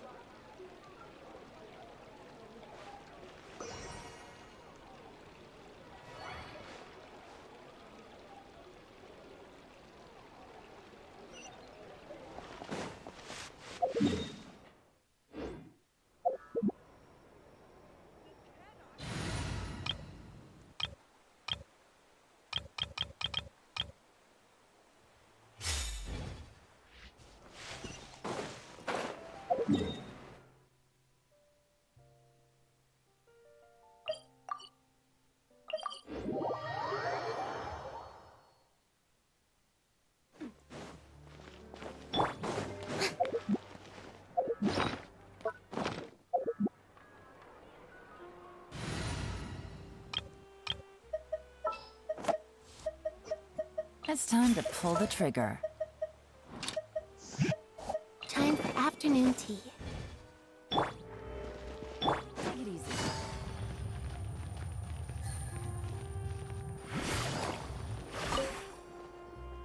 Welcome to Le Show's Clockwork Workshop. How can I help you? Hello. I'd like to know if anyone has purchased some special components lately. Special components? Sorry, could you be more specific? I mean the kind of components that aren't typically used for clockwork toys, but for firearms. Huh? For firearms? No, we don't sell those sort of things here. Don't misunderstand. I'm not here to cause any trouble. We are merely investigating a case, and we're hoping that you could cooperate. Well, to be completely honest, I'm not even sure what kind of components that would entail. Has anyone ever purchased components here as an individual rather than on behalf of an organization? We have a lot of customers who buy toys, but those who buy components are all regular customers who buy in bulk on behalf of their organization. Is that so? I understand. Thank you for your cooperation. You're welcome. It's the least I can do.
Oh, hey, Chevris. Run out of oil for your musket again? Hello, Estelle. I want to know if anyone has come to your shop recently to order some firearm components. Oh, is this another case? Let me think.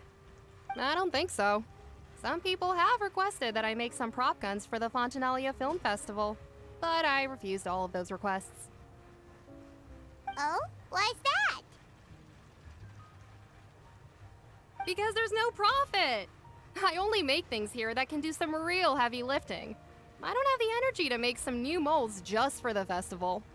Then has anybody come specifically looking for mechanical components? Well, I usually sell off my scrap to the Fleuve Cendre. I don't typically give them to one specific person. I understand. Thanks for your cooperation. Don't mention it. Always happy to have the Musketeers' patronage. Seems like we haven't found any leads to go off yet.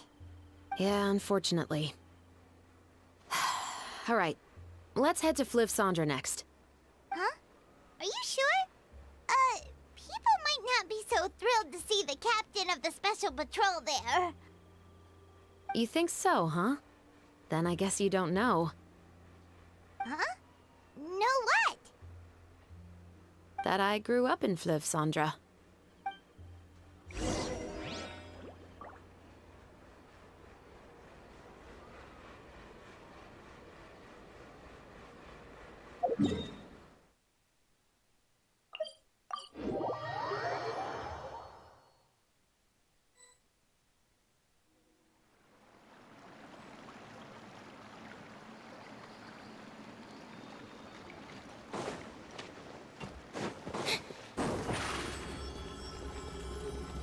Over here!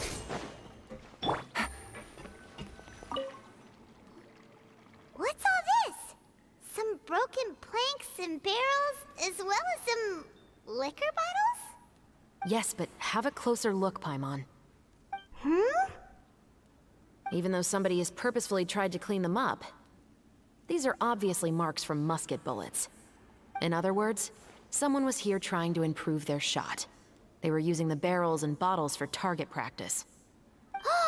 Could it have been the killer? Your guess is as good as mine.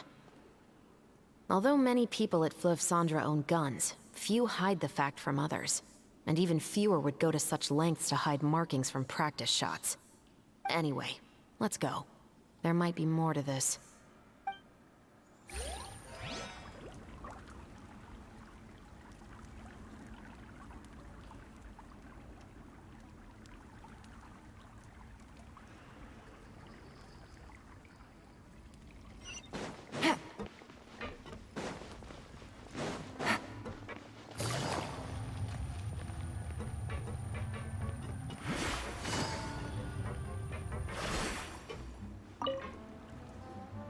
Hello, I'd like to ask some questions. I don't know anything. Don't worry, I'm not here to arrest anybody. You say that now. It's the truth. Here, take this as my guarantee. Wait, did Paimon just see what she thinks she saw? Is the captain of the Special Patrol bribing a citizen? Seems you're different from the other guards. What do you want to know? Have you heard anything related to muskets in Fleuve Cendre lately? Anything at all? Muskets, huh? All I know is that about 2 weeks ago, we started hearing some loud noises at night. So loud that it's been waking me up. Were they gunshots? Possibly. It's hard to tell around here. Someone's house collapsing, a pipe exploding somewhere, it's all the same. But the noises I'm talking about definitely happened after I fell asleep. Do you know where the noises were coming from? I don't remember clearly. Is it that you don't remember, or that you need to think about it some more? You tell me. Then please, think about it some more. She's giving her even more Mora! The noises came from the end of the Southern Waterway. I came out and had a look for myself when I wasn't sleeping well, but I didn't dare get too close. That's all I know. All right, I'll take your word for it. Thanks for the pâte de fruits.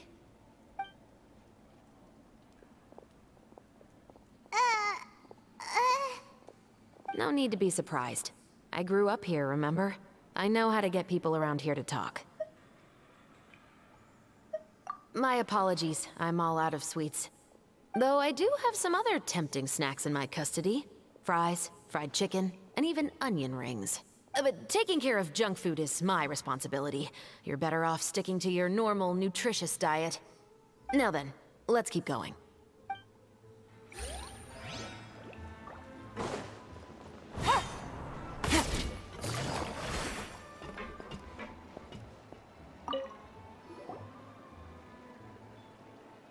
It's been a while, Tetro. Please, just get on with your request. I want to know if you've heard anybody talking about muskets lately. Information isn't free, you know. I've heard that bandits have been extremely active in the countryside recently, and they've been affecting the delivery of goods to Poisson. I can allocate some more manpower to help out with that problem. What do you say?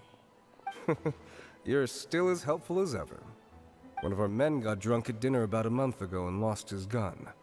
3 days later, it turned up in the corner here. What's weird about that? He just forgot where he put it, right? This is Fleuve Cendre, my friend. Anything of value left in the tavern won't ever make it to the next day. But that gun turned out to be an exception. It didn't get any new wear and tear on it, and didn't even appear to have been fired. We were quite mystified as to what could have happened. I suspect it came back because the weapon was already known to the guards. You mean, a criminal was afraid the Marechaussee Phantom would use the shot marks to track them down? Maybe. But if that's the case, the culprit really took great care to avoid getting caught. I didn't say anything about a criminal. In Fleuve Cendre, knowing who was killed is as easy as knowing what clothes you're wearing today. It's the guy living in the East Side, isn't it? I've never liked him. Every time he's here, he just orders a drink and sits there with a nasty look in his eyes. So, who was the one who lost the gun in the first place? Don't bother. Even if you ask, he wouldn't admit to owning a gun to some strangers. Not to mention the captain of the Special Security and Surveillance Patrol. He's right. I know you grew up here, Shavras. Even though you're on good terms with the Spina, you've still been gone too long. Not many people know you here now, and a lot of people don't like the Special Patrol. I know. So take my advice and don't show your face too much around here. It's for your own safety. I'll come and go as I please, and I'm afraid I'll be appearing more often due to my work. All right. Don't say I didn't warn you.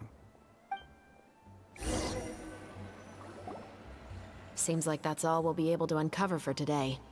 Paimon feels like we managed to learn a lot more here than up on the surface. Yes.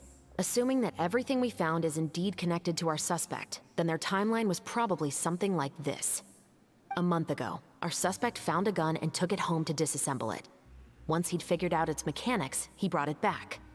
In the following weeks, he used some parts to create his own makeshift musket, and took it to the Fleuve Cendra for target practice. Then, a few days ago, he found his target and carried out the murder.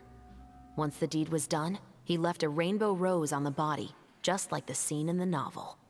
That all makes sense to Paimon, but we're still no closer to figuring out the killer's identity. The deceased was a resident of Fleuve Cendra. It's said that he was a poor, solitary man.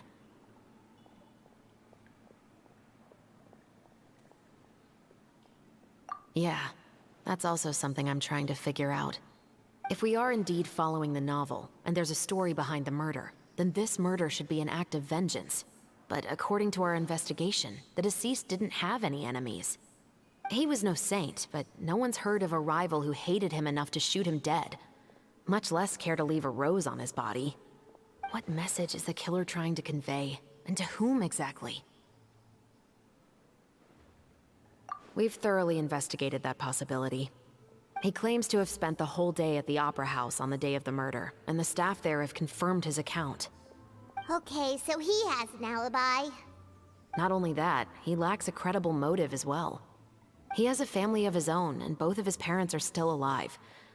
I've looked into his records. He was adopted at the age of 6, and all the proper procedures were followed. There are also records of him at an orphanage before then. In the story, the mother of the 2 musketeers was murdered after the children turned 10. Of course, he could have changed the children's ages, but I don't want to assume anything without evidence. More importantly, I've also had a chat with him in person. He didn't seem like the kind of person who would pull the trigger to kill a man. Then, what should we do now? We have all this new information, but it doesn't help us move forward. Investigations take time. I didn't expect us to catch the culprit in just a single day. How about this? Let's spend the next few days filming with the crew. We can continue the investigation once we're done with the film. I'm sure that given time, new leads will present themselves. Wait, but weren't you saying Intel is like small, remote islands in the middle of the sea just a moment ago? Wouldn't you just miss them if you were to stop looking?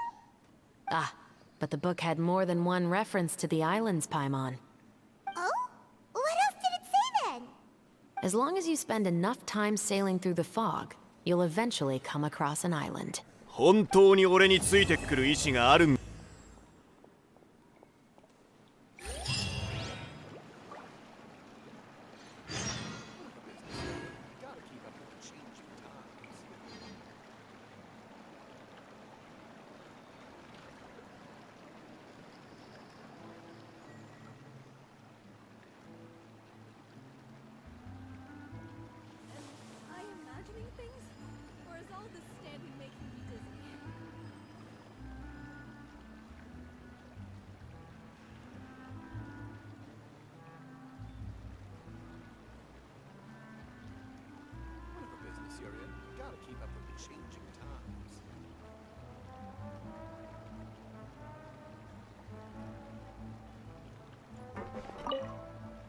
What?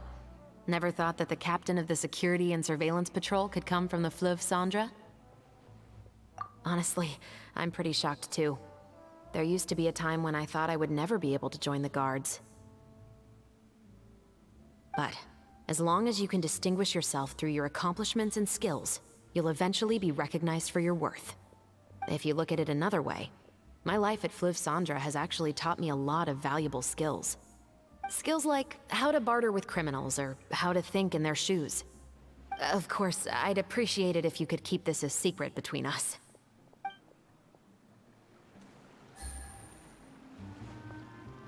Am I imagining things? Or is all this standing making me dizzy?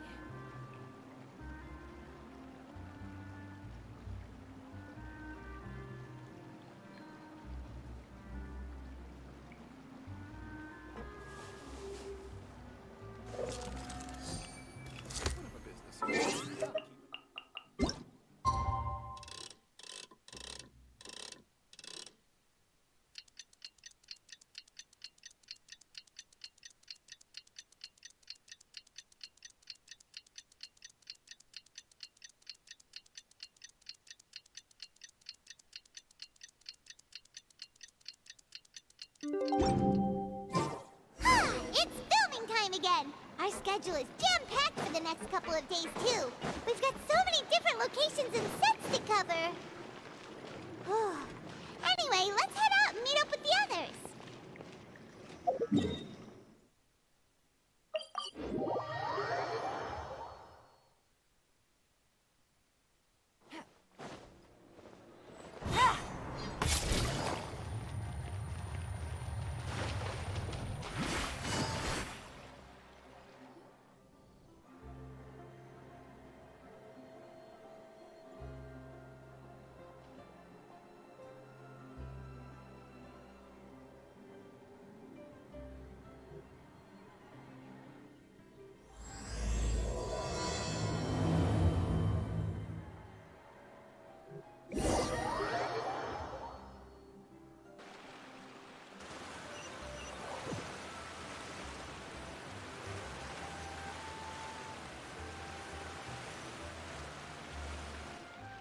Good work, everyone! We're looking to wrap with our two main ladies today. I can already smell our success. What do you mean, looking to wrap?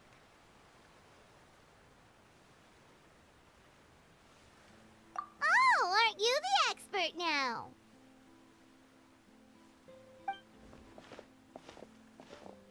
This upcoming scene is the two Musketeers' final confrontation with the Baron.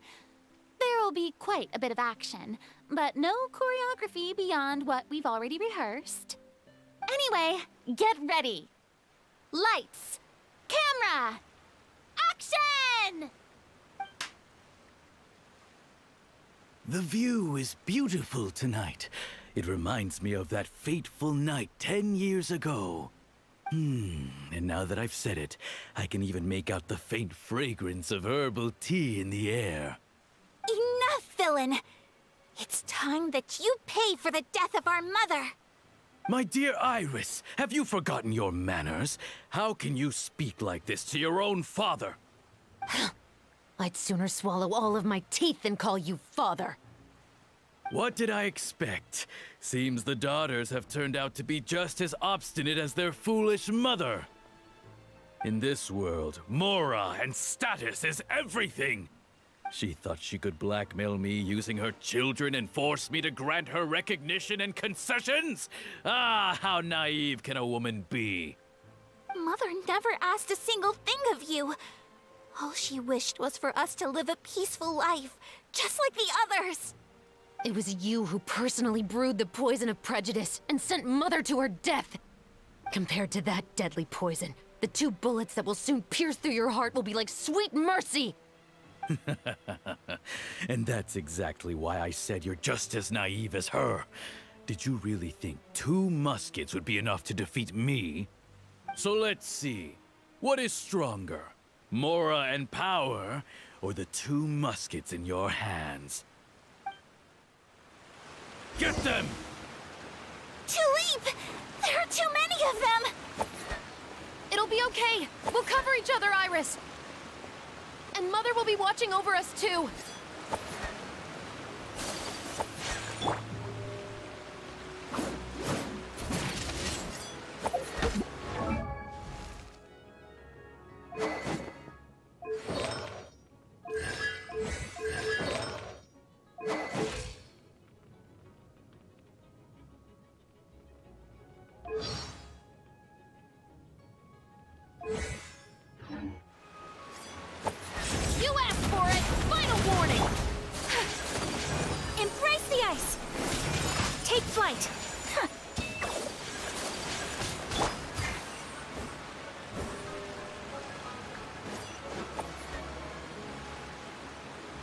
right there!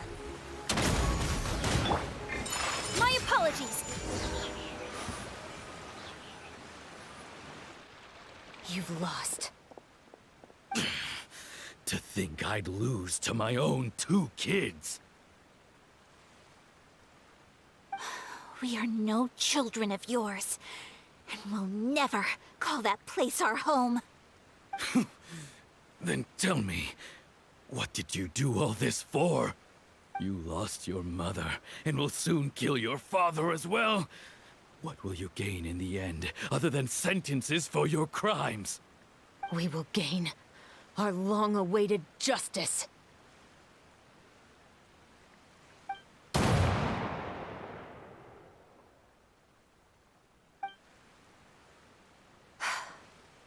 It's over. Finally, it's over.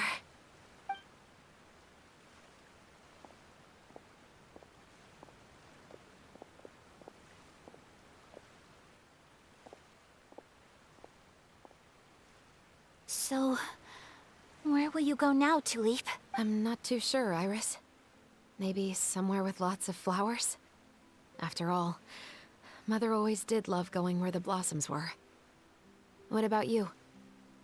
I want to go visit Mother's grave. Yeah, that's not a bad idea. Huh? Tulip, look! What is it? It's Mother's favorite. The rainbow rose. Look, it's blooming again.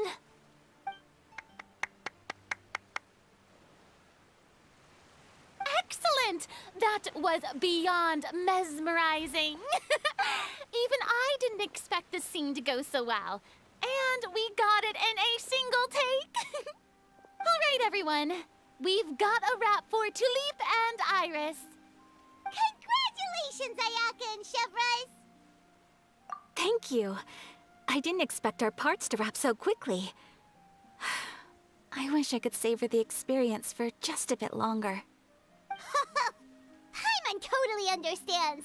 Paimon's not ready to say goodbye to the clapperboard either. Filming has really been a lot of fun. You were great too, Chevres. The way you said, long-awaited justice. It gave Paimon chills. That is indeed my favorite line in the whole book. I still remember trying to act it out in my room the first few times I read it. Whoa, Paimon would have never guessed you're that type. Who doesn't like stories where the guilty are punished and justice prevails over evil? Don't forget, I'm the captain of the Special Security and Surveillance Patrol. Captain, I have something urgent to report. Please excuse me, everyone. I'll be back in just a moment. It's okay, don't worry about us.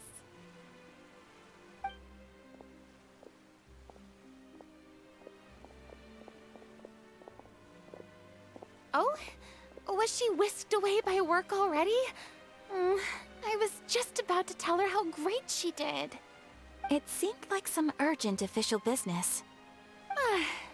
Then perhaps we should thank the stars that we were able to wrap both of your parts so quickly today. Switching around the filming schedule would have been a real pain. Anyway, I actually came over to let everyone know that we're all done for today. You can go home and get some rest. And one last thing, Miss Ayaka. Your acting skills today were immaculate as always. Are you sure you won't consider taking up full-time acting? See, I just happen to know this great troupe that's still looking for a lead actress. Thank you for your kind words, Director Farina. Unfortunately, there are still many matters that I have to take care of back home at the Yashiro Commission. I cannot remain in Fontaine to pursue an acting career. Nevertheless, I will make sure to treasure this incredible opportunity in my heart. Oh, that's a shame. But I understand. Just let me know if you ever change your mind. I believe it's also about time for me to take my leave.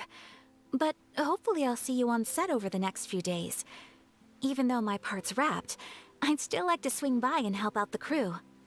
See you tomorrow, Traveler and Paimon. Yep, see you tomorrow! What should we do next? Maybe we'll go investigate the case some more with Chevres today. Traveler, Paimon, please come with me. Huh? Where are we going? You could say that our ship has finally chanced upon one of those small, remote islands of intel.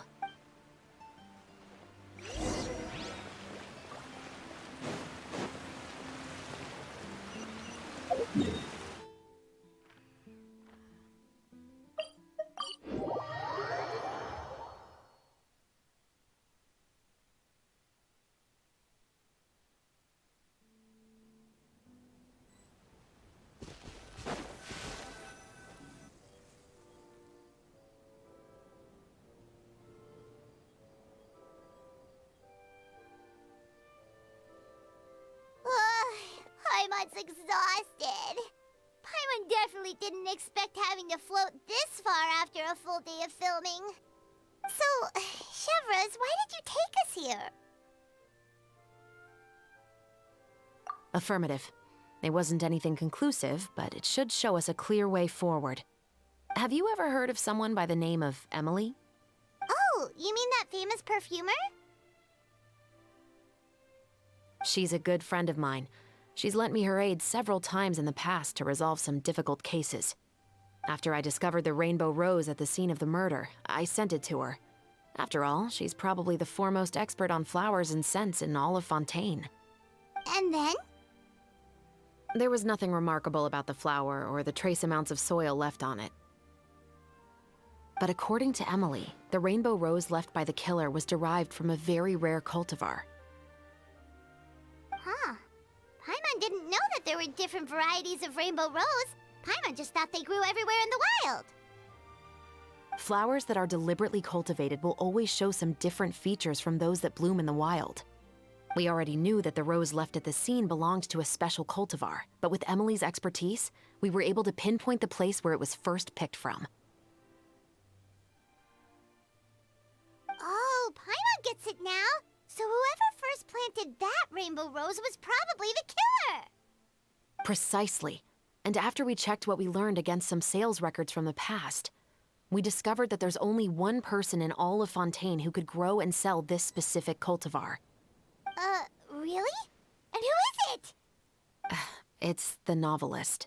But didn't you say he had an alibi? To be clear, I haven't changed my mind about him. I still don't think he was the one who pulled the trigger. However, that doesn't mean the true culprit never visited him at his home or never purchased a rainbow rose from his garden. Whatever the case, we will have to confirm a number of things with him. So you mean the next place we need to go is... Yes, we're going to pay him a visit at his home.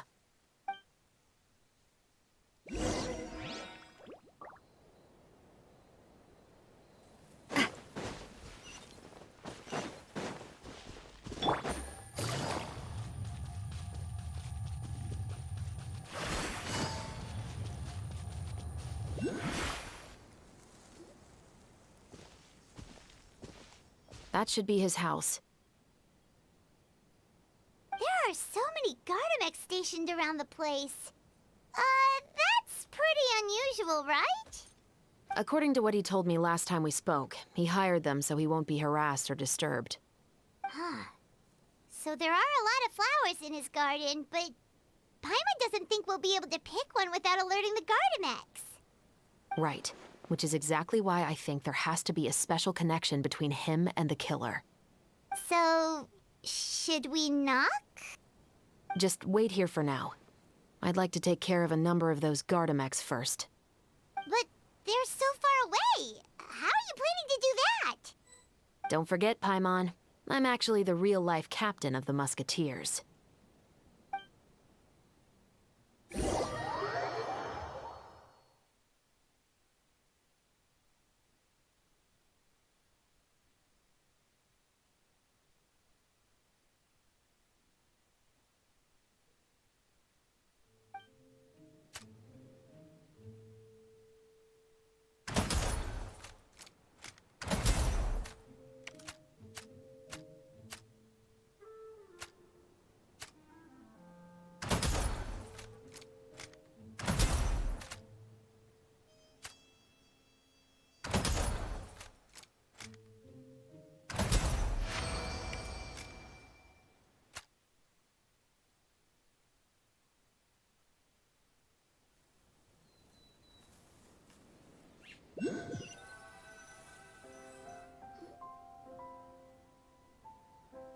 All clear. Let's go. Wait! Paimon's a little nervous now that we know he could be the killer. Can we go over our plan of action again? I'll go knock on the door and make sure it's safe inside. Once we're sure that we're in the clear, I'll ask him to come with us for a quick round of questioning at the guard's headquarters. But can't we just arrest him? We still have no evidence that he's the killer, or that he lent the killer any direct aid. Still, it would be appreciated if you could pick a rainbow rose from his garden for me while I'm talking to him. It'll help the Marachose Phantom confirm Emily's theory. Sure, no problem. Just be careful, Chevreuse.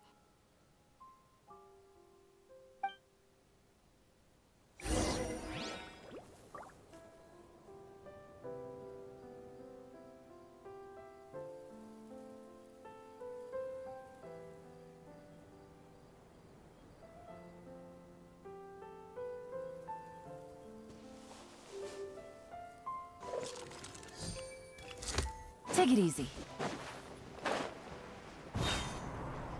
Take it easy.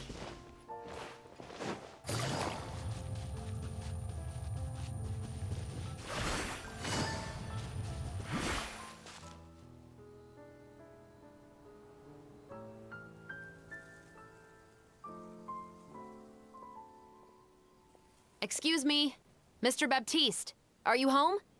Who could it be at this hour? Oh, it's you, Officer Chevreuse. Would you mind accompanying me to the guard's headquarters, Mr. Baptiste? We would like to ask you some questions about a case. Oh, is it still regarding the murder case from before? I cannot confirm or deny that at this time. So it is then. Listen, I need you to come with me, Mr. Baptiste. Miss Chevreuse, I'll save you the trouble. Oh, and you two over there? There's no need for you to pick my flowers either. It's not time for them to bloom yet. Oh! Okay.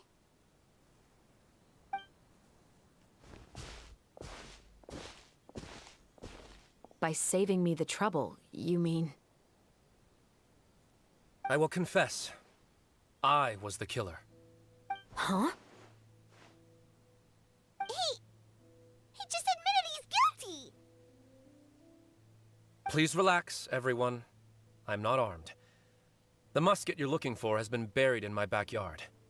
Then it's my responsibility to inform you, Mr. Baptiste, that everything you say right now will be used as evidence for the inevitable trial. Yes, I am perfectly aware of that. I must say, I hate this feeling. Oh? Is it because I confessed? Or because you've been proven wrong? Both, I suppose. For the same reason as the one I wrote out in my novel, of course. I did it to exact revenge. I know you haven't figured out the link between the two of us. Had you done so, I'd have been taken away to the headquarters a long time ago. But that won't stop me from always remembering his grotesque face. After all, he was the one who killed my mother. Your mother is still healthy and well. You know, I was adopted as a child. I was referring to my birth mother. That was never recorded in the orphanage's records. Please forgive a 6-year-old child for concocting some lies to protect himself after watching his mother die right in front of him. So, your novel, it was like a record of your life? No, of course not. It was a work of fiction with many embellished parts.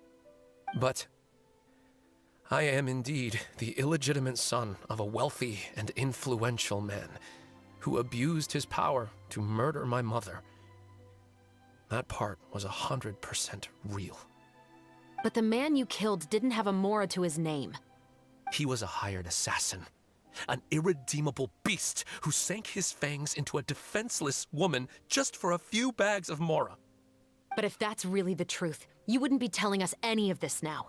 You still haven't managed to take revenge against your father, the true mastermind behind it all. I never thought I'd hear that kind of thing from the captain of the Special Security and Surveillance Patrol. I'm simply skeptical about your motives. It's simple, really. I've grown tired of everything and don't want to shoulder this burden anymore. You may have considered me too soft to pull the trigger. Well, as it turns out, you are exactly right. I've become overwhelmed by the aftermath of the murder. So you're going to call a stop to your revenge, just like that? The true mastermind is too rich and too powerful for me. I've accepted that I will never be able to avenge my mother alone.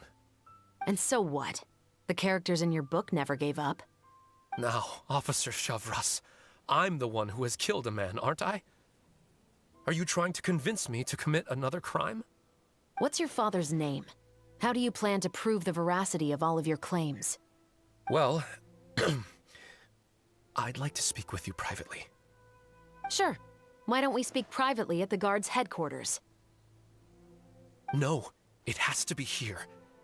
I must ensure that we won't be overheard. Fine. Let's talk here.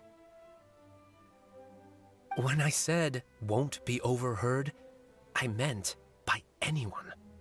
I would like to speak with you and you alone.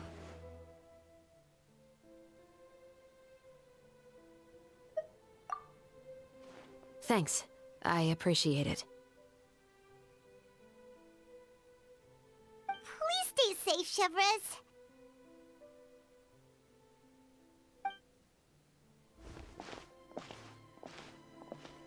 All right.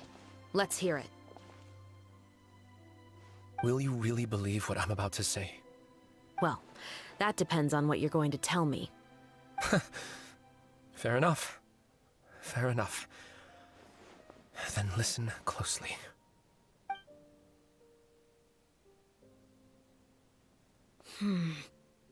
So that's how it's all connected. So, it seems you believe me after all. Do you want me to go public with this? No, of course not. At least, not right now. Then why did you bother telling me? You've read my work. What do you think? Even if you were to go public with all of this right now, he'd simply deny everything. It's been too long. Almost 20 years. Anything that could be used as evidence has long faded away. Even if there might have been a solitary island of truth once upon a time, it has long sunk beneath the waves by now. Justice will never find him. Not if you don't try. I know that as the captain of the Special Security and Surveillance Patrol, you will always stand on the side of justice. But do you really think a cushy life in prison really constitutes justice for him? I bet he could lead an extremely comfortable life in the fortress of Meripede. What are you trying to say? I've been observing you from a distance. Your portrayal of the musketeer was exquisite. Pull the trigger of justice against him. Let the villain get what he deserves. You want me to let you go so you may complete your revenge? No, Officer Shavras. I know that would be impossible. No. What I'd like is for you to perform the deed on my behalf. Oh, Chevres sure is taking her time. What could they be talking about anyway? Oh, Paimon's worried. What if he decided to attack her?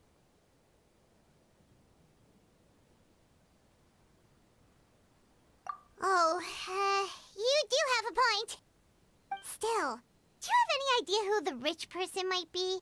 And why the novelist doesn't want us to hear what he's saying to Chevres? Sorry to keep you waiting, you two.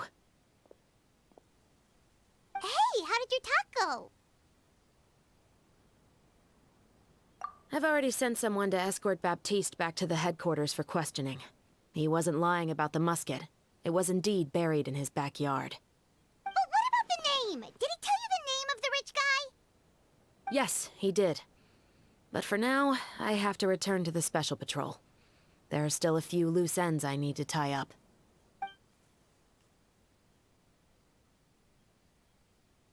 I'll probably be quite busy over the next few days, so apologies if you don't see me on set. All right, Paimon understands if you can't tell us everything you know. We'll just keep an eye on the steambird then. Actually, there's still something else I need your help with.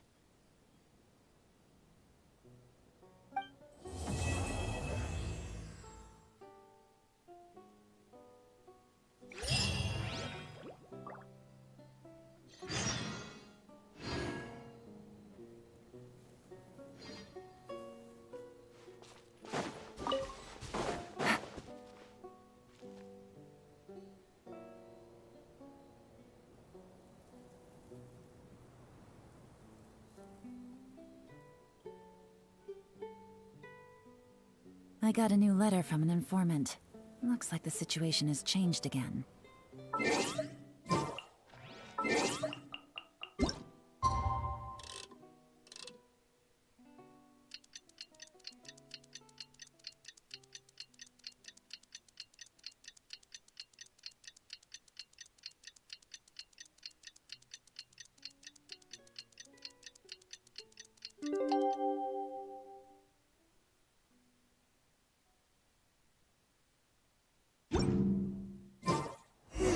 We haven't seen Chevra since that night at Baptiste's place. Well, guess there's no point in worrying about it now. Let's go join up with the others.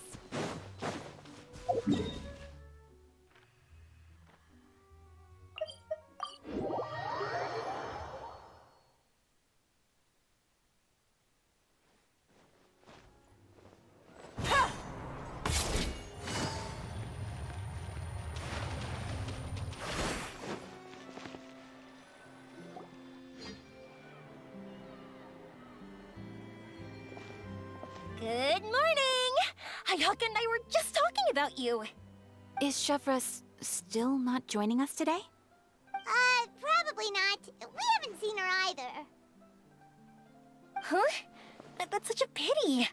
Director Farina said that we've only got a few small scenes left before wrapping up the entire thing. She even said that she'll get me into a couple scenes, so everyone will have a chance to shine in front of the camera. We were also planning on having a victory feast once we're all finished filming. You can join us, right? If only Chevros was here. I still haven't taken a photo with her. I'm afraid that can't be helped. Those special patrol folks are like phantoms when they've got a case on their hands. But to be honest, I'm even more concerned by what I read in the Steambird earlier this morning. It said that the killer in the murder case was none other than the author of the 2 Musketeers. Oh yeah, I heard about that too. He came forward and confessed his crimes, but gave no explanation as to why he pulled the trigger. We didn't know about this case at all when we joined the film. Is it going to affect the reception of our work? From a pure publicity standpoint, this will draw a lot more attention to our film.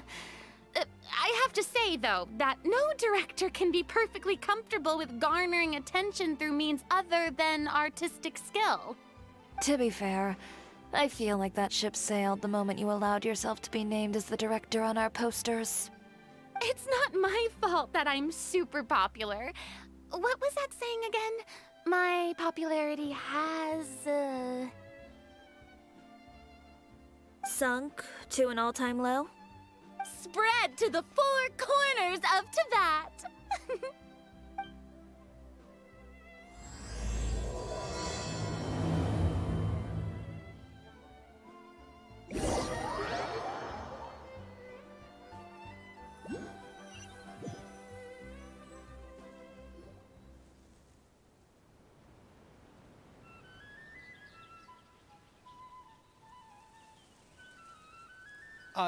Excuse me, everyone. Xavier! Feels like it's been ages since we last saw you. I've been talking non-stop with the Film Association, and I'm absolutely swamped trying to coordinate the film's marketing. So forgive me for not being around more often, but please believe me when I say that I will make sure everyone's hard work gets the exposure it deserves. Oh, seems like you've been fighting your own battles. Yes, that's one way to put it. Oh, and before we begin the final round of filming, please allow me to finally introduce you to the original investor of our film, Mr. Morris. A pleasure to meet you all. Yes, glad to make your acquaintance, Mr. Morris. We've heard about the issues you've encountered with your financial situation, and genuinely hope that things have taken a turn for the better. Oh, well, the situation has indeed improved somewhat. Don't worry, Mr. Morris. Accidents and last-minute challenges happen all the time. There's no need to blame yourself over it. The good news is that we're almost done filming now, and I would even say that this is the best story I've ever seen. Is that so?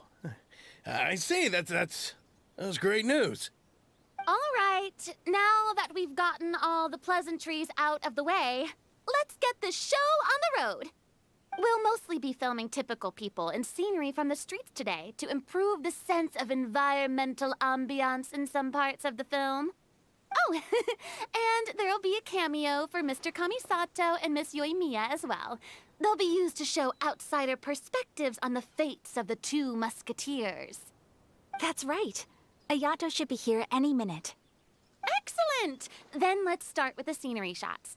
Camera and clapper loader, you're up. Yep, we'll be ready. Remember, all we need are some wide zoom shots of the streets. If you happen to find some particularly lovely patches of flowers and grass, feel free to grab some close-ups of those as well. Ready? Lights! Camera! Action! Okay, now move the camera slowly. Try to focus on that flower. What's wrong? Just adjust the focal length a bit. Something the matter?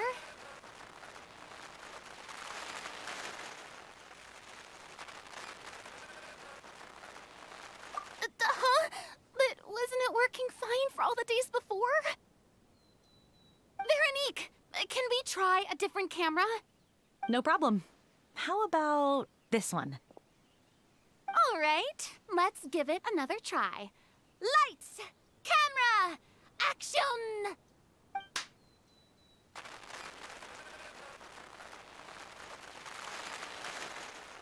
Don't tell me. This one is broken too?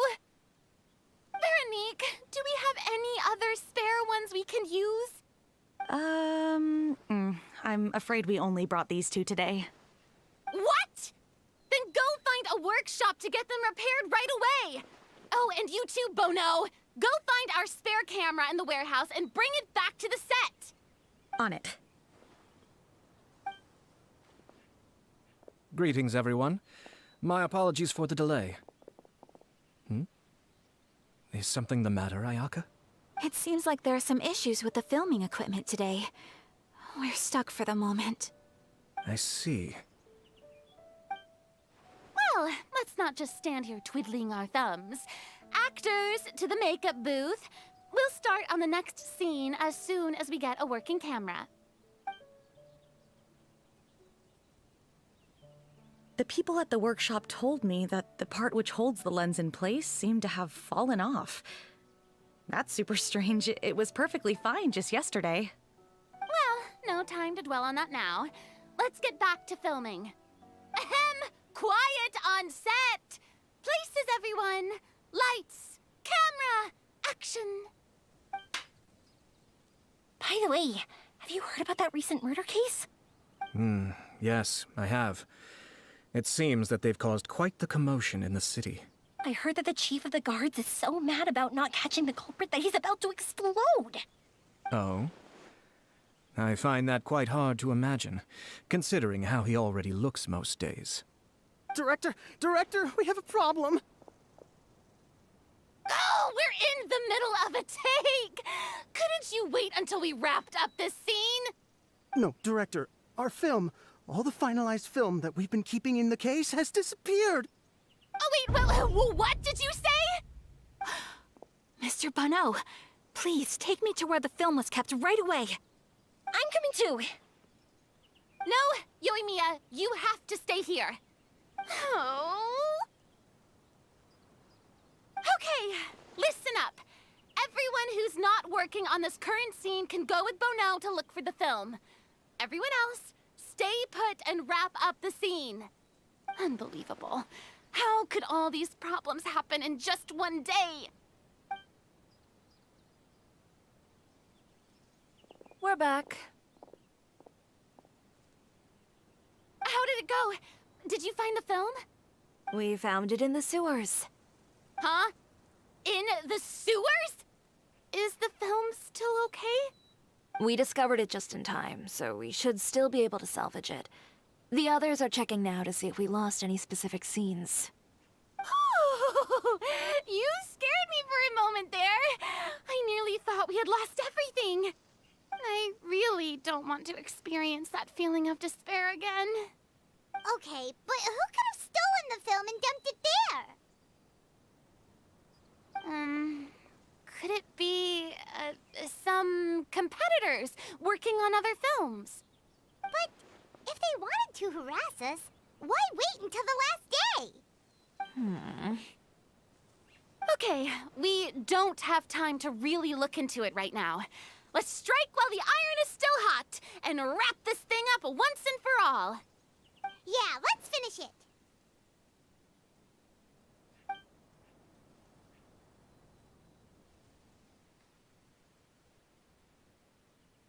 I would like to officially announce that our entry to the festival, The Two Musketeers, has now concluded filming!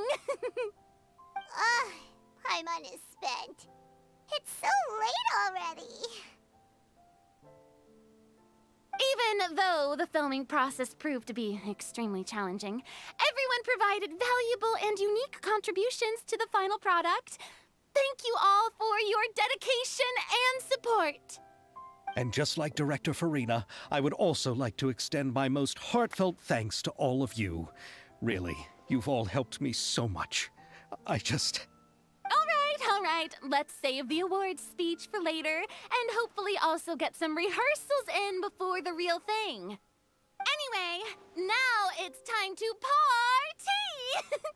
Let's all make our way to the beach and have a celebration feast so loud and fun that even the blubber beast will want in. Party! Party! Paimon wants to party!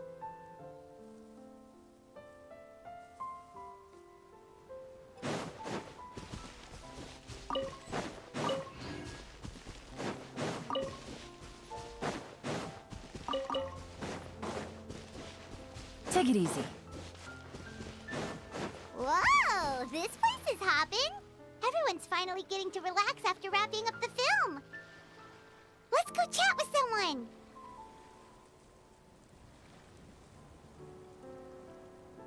Have you ever seen a fireworks show, Mr. Morris? It's pretty amazing. I'm afraid I haven't, but I'll take your word for it.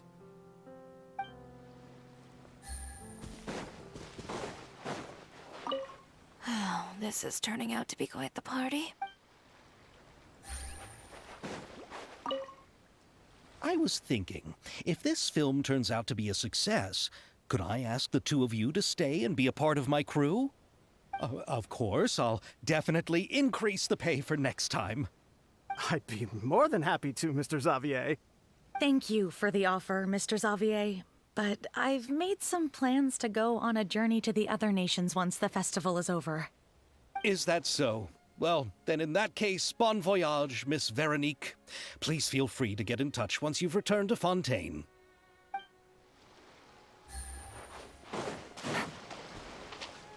Hey, Ayato! How's your work been going? Everything went rather smoothly. Thank you for your concern. Ayato told me that we've already confirmed the dates for some Inazuma Fontaine cultural exchange events. So the next time we visit, we'll be doing so in our capacities as the representatives of the Yashiro Commission. Oh, that's great! Then maybe Paimon will be able to find Fontaine detective novels in Inazuma from now on! Oh, wait. Wouldn't Yae Miko get upset if that happens? That would be stealing some of her business. You've got a point. She's always complaining that light novels have become bland and too predictable after all. The cultural exchange won't only feature literatures of both nations, of course.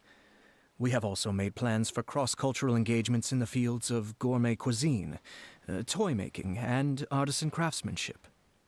Whoa! Paimon's getting super excited now! When the time comes, be sure to visit and participate in all the events.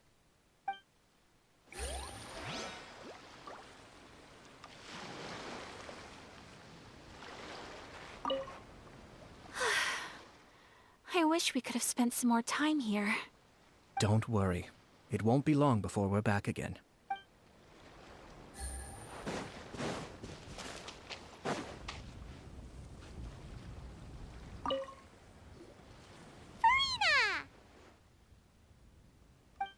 Oh, my darling clapper loader and camera operator.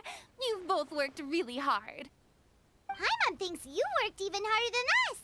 Honestly, Paimon was getting a little tired of playing with the clapperboard by the end of it. Worst of all, Paimon started having dreams of you shouting, "Lights, camera, action!" into Paimon's ears. The actual dream can't even start until you've yelled that. Hey, if anything, shouldn't I be more grand and delightful than your dreams? We've been through so much together, and that's how your brain remembers me? That's not Paimon's fault. We've just used the clapperboard too much lately. Anyway, what's most important is that we've wrapped the film. I'm pretty confident that we'll take first prize. Hey, no need to mention the official name. Wait, now that you mention it, if we did win the prize, would Farina just get a statue of herself? Come on, I don't need that kind of attention. Xavier can accept the reward on our behalf. But just imagine! Farina accepting the Farina Award and holding a Farina statue. I'm going back to my dessert now. You all can keep discussing that on your own.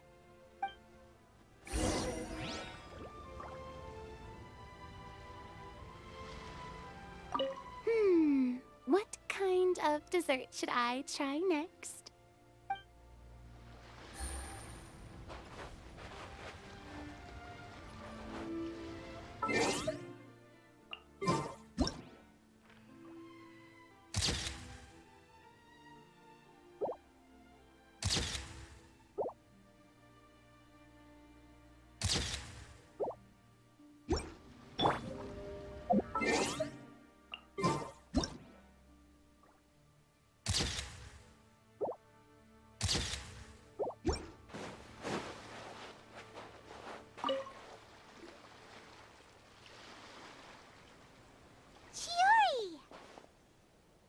Hey, you two.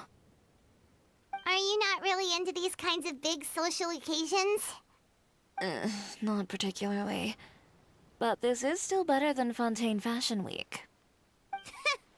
But if this film becomes a big hit, people will definitely come flocking to your shop. Yes, that's highly likely. As long as the film can premiere as planned. Are you still worried about the case? That and all the obstacles we had to face today. You're right. It's as if all our bad luck just manifested at once.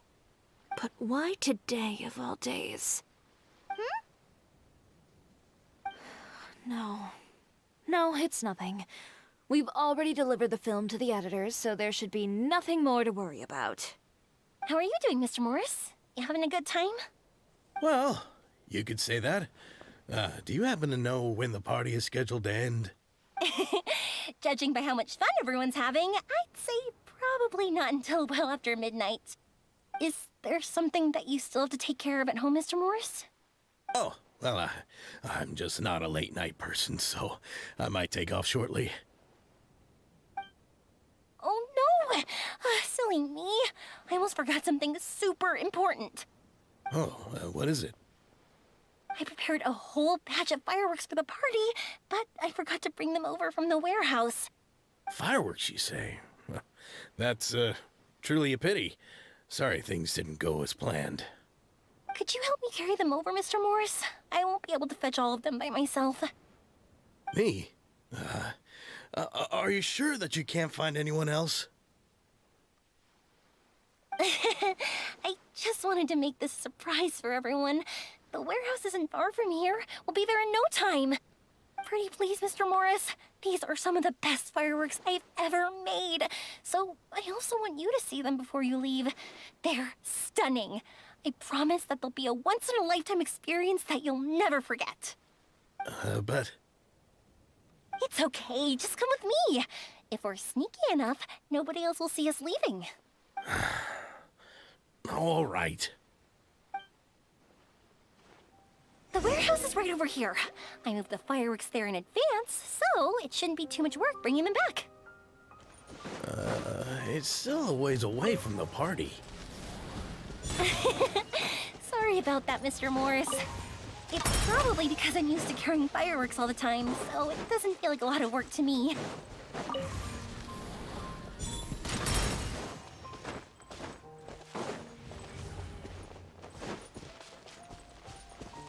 The fuse is lit! Ha!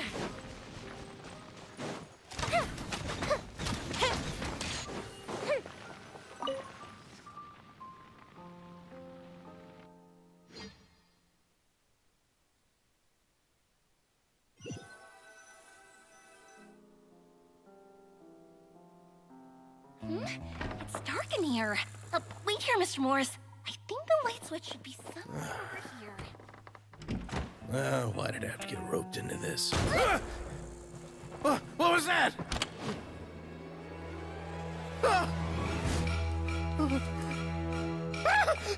Who's there? Get me out! Get me out of here! Did you really think you'd get away, Morris?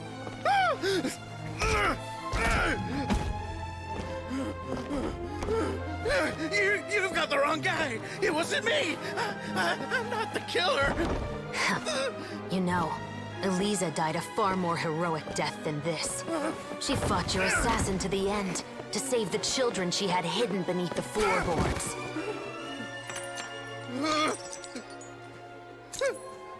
That is Eliza's pendant. The one with a photo of you two inside. The one you gave her. Ring any bells? It's a fake! It has to be! There's no way! No way your assassin didn't destroy it, you mean?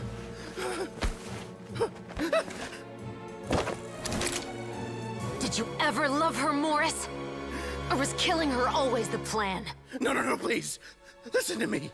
I told Eliza to keep us a secret. I paid her plenty for her silence. I never thought she'd keep the child. Everything was gonna come out, and I had no choice. She'd force my hand. No! I'm begging you. I have money. Just name your price, please. You can keep your Mora, and you can go to hell.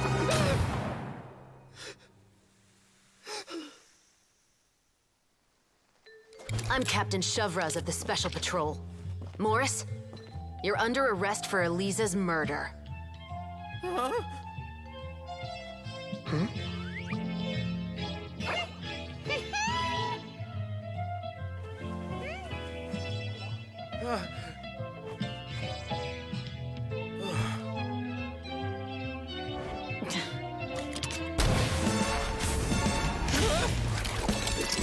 You're under arrest too, prop manager Veronique. Or perhaps I should call you the Second Musketeer.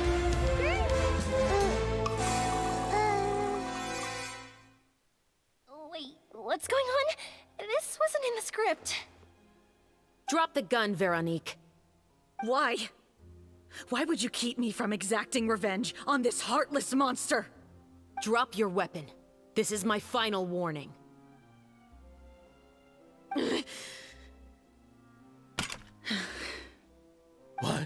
What is going on? Do I have to spell it out for you, Morris? Everything that took place just now was staged to get you to confess the truth. But this last part is all improv, of course.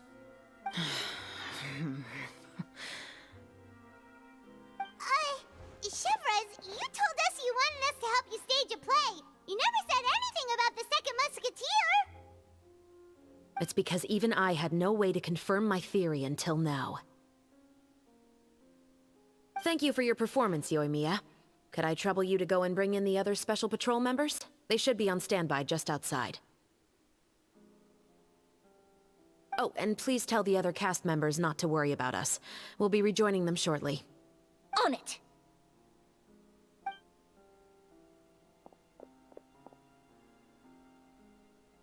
So what do you think, Morris? Care to talk about what happened 20 years ago? My patience is limited, you know. Don't force me to take you back to the interrogation room. I'd wager that you wouldn't last for more than a minute in there. With the recording we made, you have no chance of winning in court. Cooperating with us now is the most practical move. All right. I'll talk. I hired an assassin to murder Elisa. She once worked as a maid on my family's estate. She was very beautiful, and after some time I fell for her. We kept our relationship a secret and carried out an affair for some time, but it wasn't long before she became pregnant.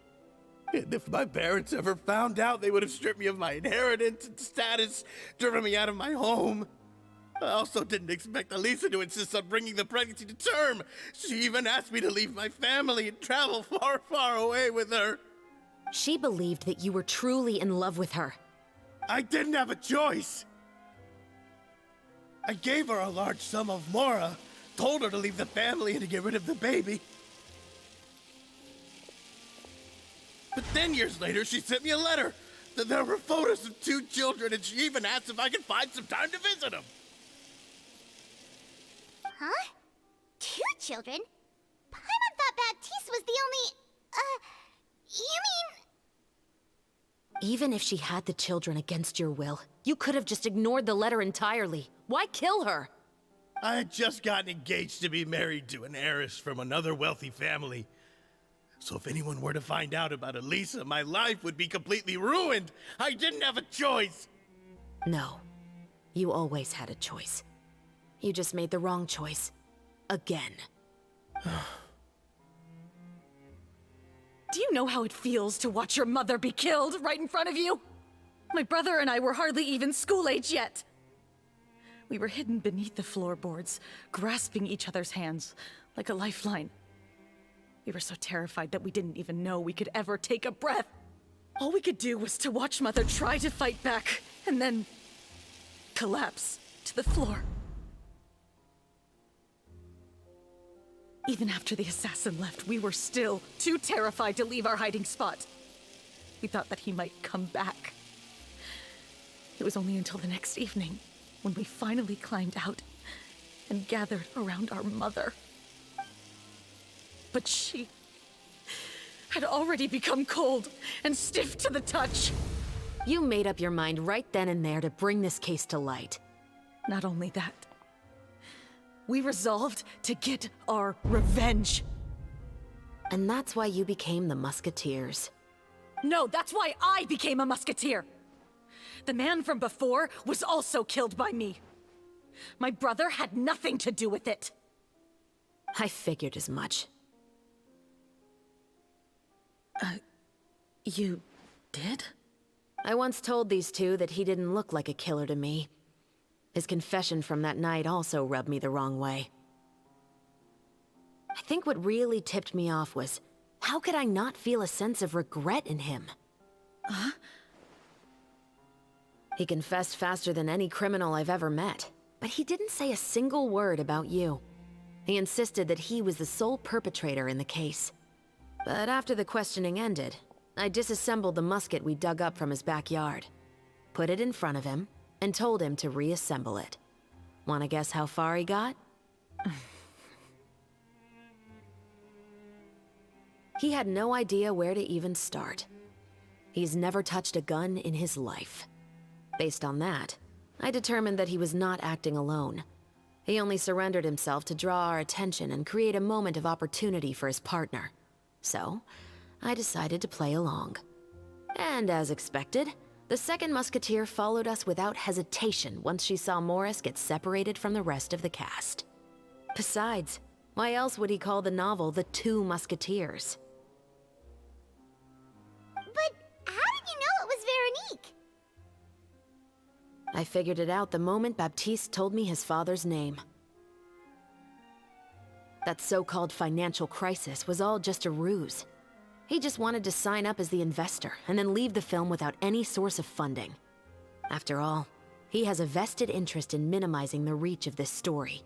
It's really just the same thing as what he did to Eliza all those years ago. Human scum. But then Xavier pulled out all the stops and got the film made against all odds. Morris couldn't have that. With the killer in custody, he figured it was safe to act. And so he came to visit the set today, just as I expected. Wait, so you were behind all those mishaps today?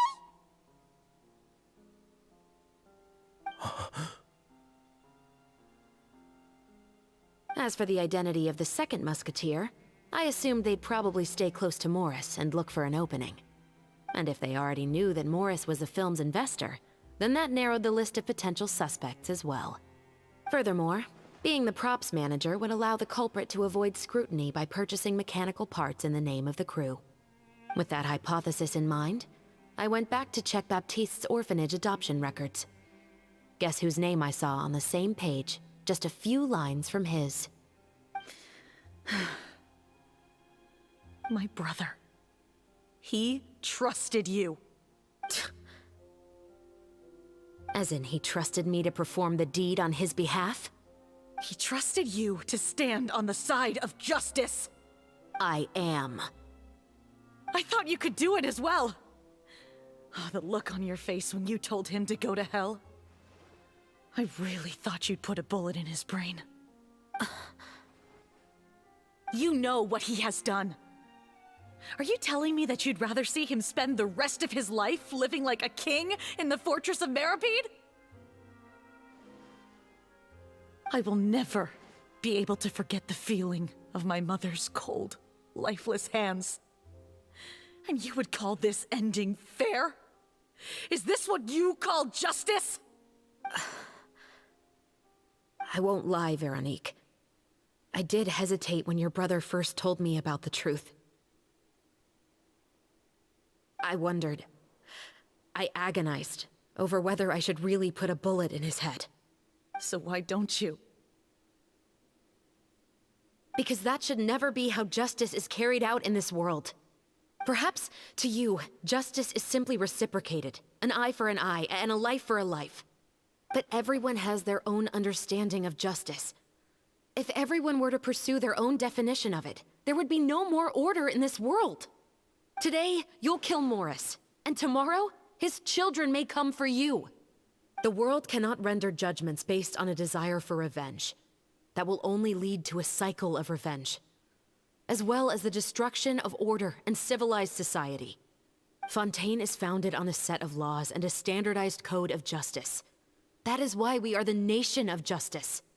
But with all that said, I will promise you this. Morris will not lead a cushy life in the fortress of Meripede. Chevros, the rest of the special patrol is here. Thank you so much, Yoimiya. Letelier, Terena, please take them away.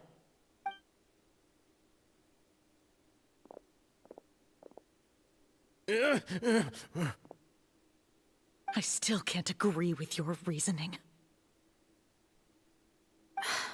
I know. Justice has not been delivered. At least, not today.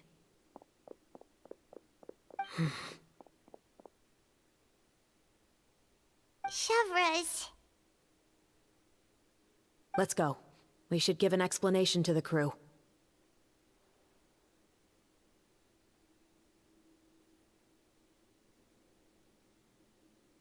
Thank you for your concern. I'm fine. I'm just thinking about the things in life that have driven people to take justice into their own hands.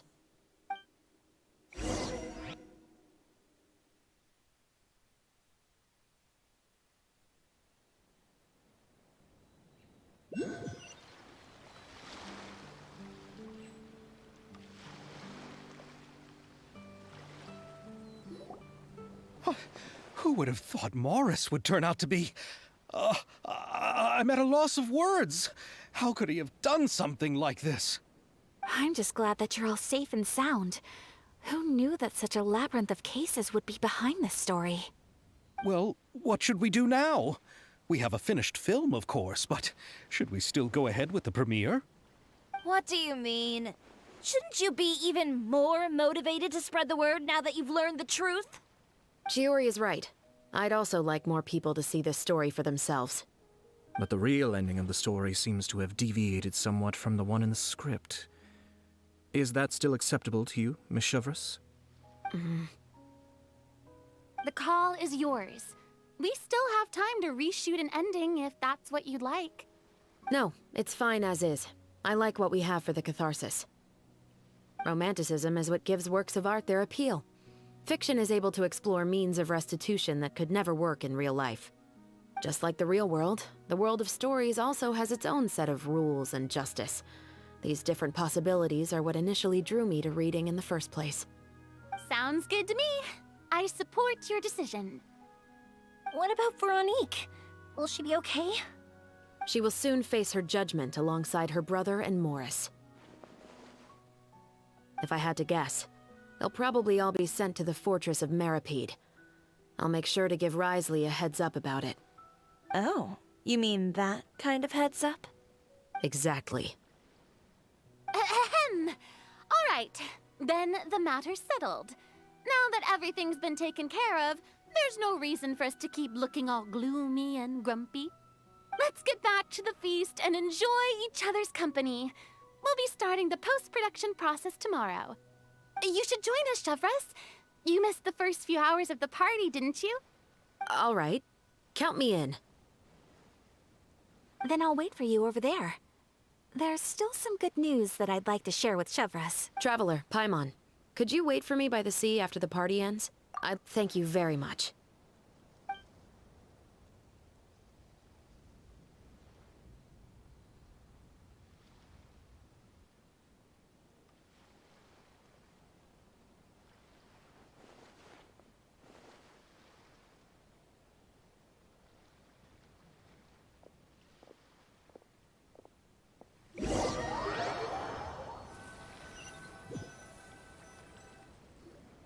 Sorry for the wait. Oh, we weren't waiting long at all. Is there something else you wanted to tell us? No, I don't have anything new to share. I just felt that since you were my investigation partners, I should have another conversation with the two of you.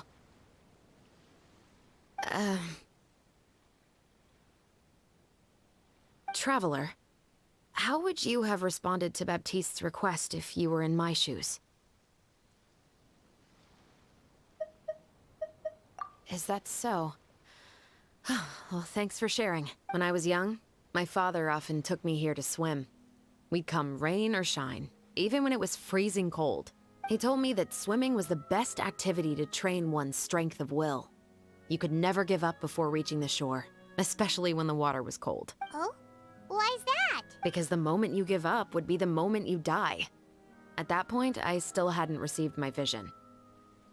One winter, the chilly wind felt almost like knives on my skin, and the seawater was so frigid that it numbed my toes the moment I stepped in. I cried and begged my father to spare me from having to swim across, but he wouldn't listen. He used to be a member of the Special Patrol as well. You could say it was his way of educating his children. That sounds awful. When he saw that I wouldn't stop crying, he just picked me up and tossed me into the icy water. The bone-chilling cold took away my senses. I couldn't feel anything but fear and rage. I waited for my father to save me, but one look and I knew he'd already started swimming for the opposite shore. I realized that if I were to give up, I really would die right then and there. I used all of my strength to try and catch up to my father. Those few minutes felt longer than my whole life up until that point. I did, however, make it to the other side. I've never felt afraid about anything in my life after that. Nor have I ever cried again. That way of teaching would have never worked on Paimon. Yeah, I don't think that was the right method for anyone. It's just that, working now as I am in the pursuit of justice, I still sometimes feel like I've been tossed into that winter sea all over again. The anger and the helplessness. Chevreuse. But the worse I feel, the more I know to never give up. The alternative would be to forever lose myself among the waves. Anyway, how about a race? Neither of us will drown, but we can still see who swims faster. You guys go ahead! Paimon will grab the clapperboard to mark the start of the race.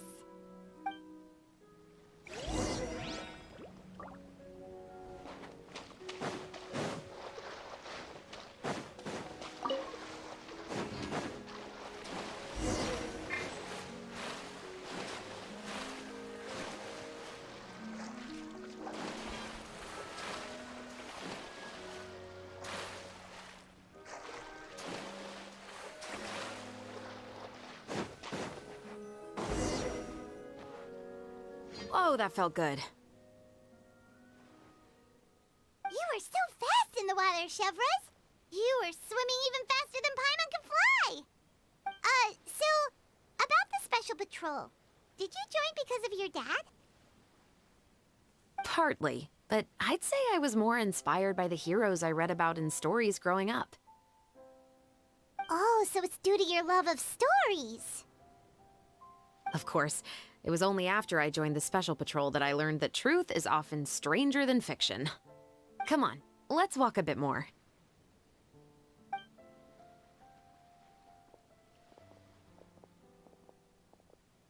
To be honest, I do sometimes question whether the decisions I make are the right ones. But I know that no matter what, I must keep swimming. Because the only thing I've got my eyes on is the shore in the distance.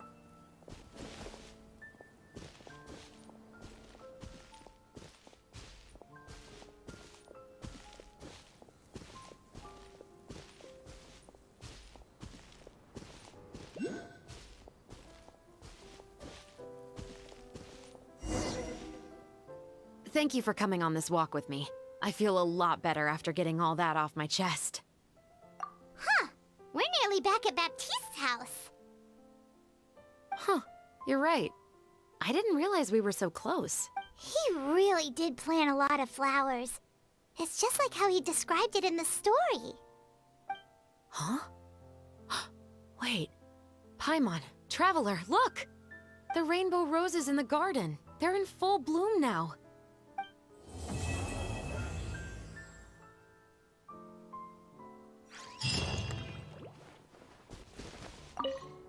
Even though it's a bit late, I must thank you for investigating this case with me. Not on behalf of the Special Patrol this time. It's a personal expression of gratitude from yours truly. Oh, you want to hear more about my father? To be honest, I didn't spend that much time with him. He was always busy with the Special Patrol, so he would often return home really late at night. Some nights, he didn't come home at all. Once, he didn't come home for a long time, maybe a whole week or so. When I went out to buy food, I learned that he had become a criminal, and by extension, that made me a criminal's daughter. But we can talk about that another day. I actually have a lot of sympathy for Veronique and Baptiste. I can understand the hatred they feel for their father, but that doesn't mean I'll allow them to walk the path of evil, even if it might lead to another sense of justice. Films are different from the real world. They're a form of art and represent the wishes in people's hearts. I adore the two Musketeers, and I'm very happy to have had the opportunity to act the role as one. I can't wait to catch the film when it premieres in the Opera House. I'm looking forward to seeing the audience's reaction to the climactic ending. Thank you for looking out for me. I'll see you at the award ceremony. I'd be very surprised if we don't win.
Xavier,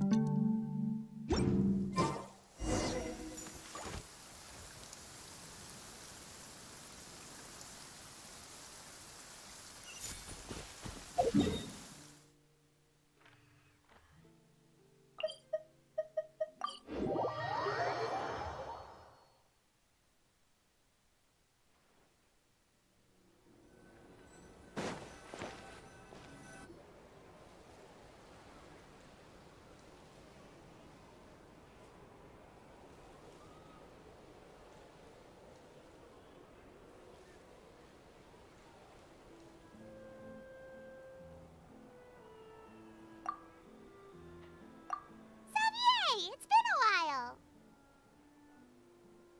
Hey there, you two! Sorry I've been scarce. I've been buried in marketing and preparing the film for release ever since we wrapped post-production. The award ceremony is today, right? Paimon wonders if we'll win the Farina Award. I'd give it a 90% chance. Farina! Oh, Paimon didn't know you were already here. You're earlier than everyone else. I'm sure the others will also be here in no time. Xavier, if we end up getting called on stage, shouldn't you come up with a name for our crew? What? But we don't even know if we're going to win. I wouldn't want to jinx our chances by celebrating early. Just open your eyes! Surely you've seen the audience's reactions to our film. We've had nothing but critical acclaim. You've also had conversations with the Opera House's operating staff, right? Didn't they want to increase the number of showings? With the mora you've made from the box office, you can now open your very own film company. But that's all credit to my amazing crew. You've all helped to make this a reality, so I can't be the only one asked to come up with a name. Well, give it some thought. I'm sure the crew will respect your choice. All right, but before that, Traveler and Paimon, could I trouble you to quickly pay a visit to the Fortress of Meripede? Huh? But shouldn't we stay for the award ceremony? I wanted to ask you two to invite Shavraz to join us at the ceremony. She's one of the lead roles, after all. I haven't been able to find her recently, so I haven't had the chance to invite her personally. According to the papers, the culprits of the Musket murder case will be personally escorted today by the captain of the Special Patrol to the Fortress of Meripede. Oh, Paimon gets it now. Yep, just wait here, Xavier, and maybe try to come up with a few snappy-sounding names. All right, then I'll leave you to it.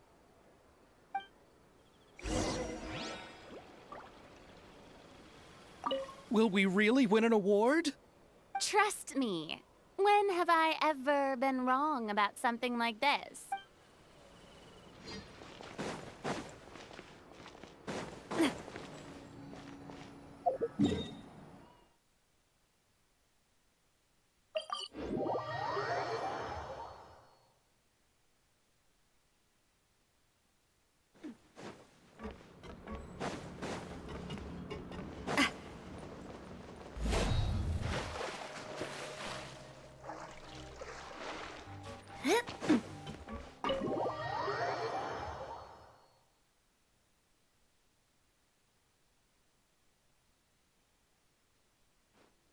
This is as far as I'll be taking them. I'll leave the three of them to you now. Got another errand to run? Something like that. I'm expected at a party. Now that's something you don't hear every day. Found a new pastime? No, it's just a special occasion. Shavraz! Risley! Festivals really do bring people together. It's been a while since I last had so many visitors at the Fortress of Meripede. Call it the festival spirit, I guess. Yeah, you could say that. Even our head nurse has gotten herself all worked up preparing super deluxe nutritious shakes. Just one gulp and you'll have met all your nutrition needs. Were you talking about work just now? We've already finished discussing everything. So, what do you think about my heads up, Mr. Risley? I believe I haven't yet made any promises or guarantees. But you also didn't shoot me down. Here, how about this? You could give everyone a copy of the newspaper.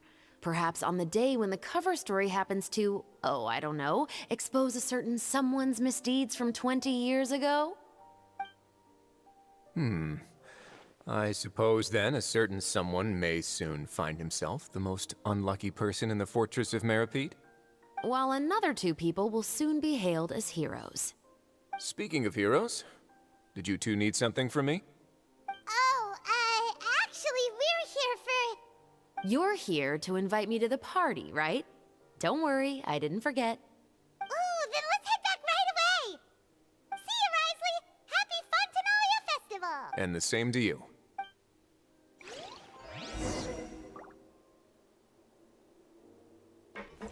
Please, go and enjoy the festival.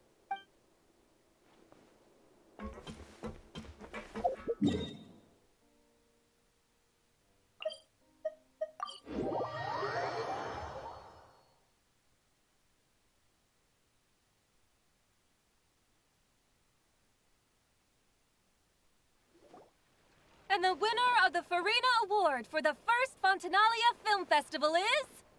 the Two Musketeers!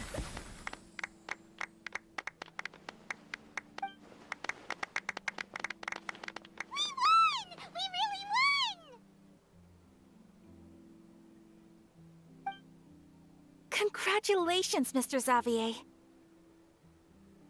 We won? I can't believe it! I really can't thank all of you enough! See? My takes on Fontaine's entertainment industry have never been wrong.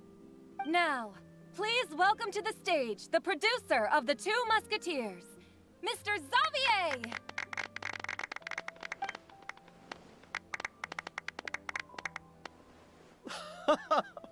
Thank you. Thank you all so much for your recognition and support. While I'm up here, I would love to give special thanks to... Time really flies, huh? It certainly feels that way. It feels like it was only yesterday when you were teaching me to hold a musket. Will you come back to Fontaine again? Of course. I'm very fond of this city. There are so many novel and interesting things that it's been hard to keep track of them all. But how about you? Would you be interested in visiting Inazuma? I can't say the thought has crossed my mind before, but I'd be willing to consider it now. I will be eagerly awaiting your visit. It would be wonderful if you could visit my home and enjoy a taste of our tea and desserts. Yeah, let's keep in touch. Did you accomplish all you came here for? Yes. And you should visit Inazuma again sometime. How has Ogura and her business been? To my knowledge, she's doing quite well. Tell her I said hi. I certainly will. I heard the thunderstorm has stopped. Yes, and the war has also been brought to an end. Peace and prosperity has returned to the islands. I quite like the sound of that. Perfect for hanging textiles out to dry. I'd like to offer my thanks again to the entire cast and crew. Without you, I would have never completed this film, much less had the opportunity to be standing on this stage. With the support of my entire crew, I would like to officially announce our film company, Musketeer Pictures. Woohoo! That has a really nice ring to it. Then in that case, let's please welcome all the members of Musketeer Pictures onto the stage for a commemorative photo. Oh, Paimon didn't know we'd also be taking pictures. Director Farina, I believe you are the most deserving person to raise this trophy. Huh? No. There's no need. It's so embarrassing. It's an honor the director deserves. Yes, I agree.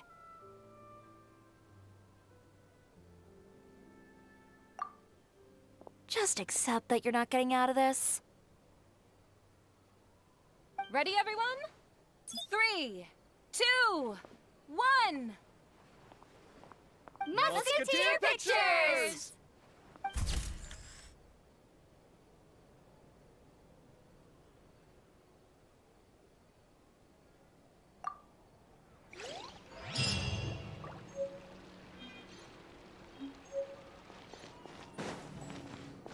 Miss Yoimiya, we haven't had the chance to talk, but please accept my thanks for everything you've done over the past few days. Oh, but I feel like I didn't do anything out of the ordinary. I'm very grateful for your assistance during that special performance in the warehouse. It was always going to be somewhat risky, to engage and draw away Morris all on your own. You're only a civilian and have never been trained to act in such a dangerous situation. Don't say it like that. As the director's assistant, it was my duty to help out the crew however I could. It was an honor to help you solve the case. I have to admit, though, my heart was thumping super hard the entire time I was laying on the ground. I was scared that everyone would notice. You did great. Oh, and before I forget, if you ever visit Inazuma, please come and pay a visit to Naganohara Fireworks. I'll make some fireworks for you. I even know what shape I'd make. I'm guessing a musket. Telling you now would ruin the surprise. If you really want to see it, just come and visit me.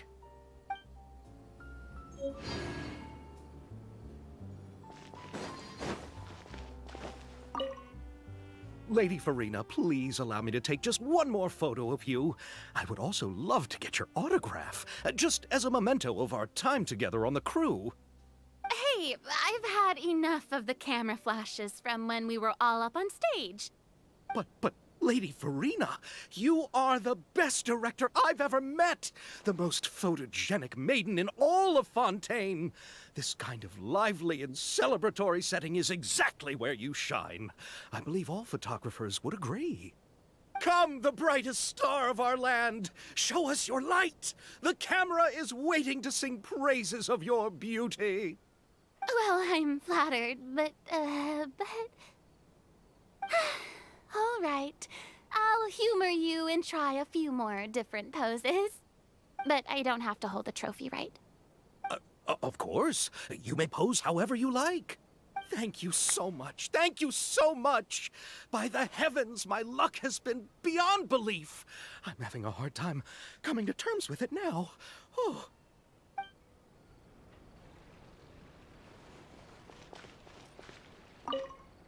Lady Farina.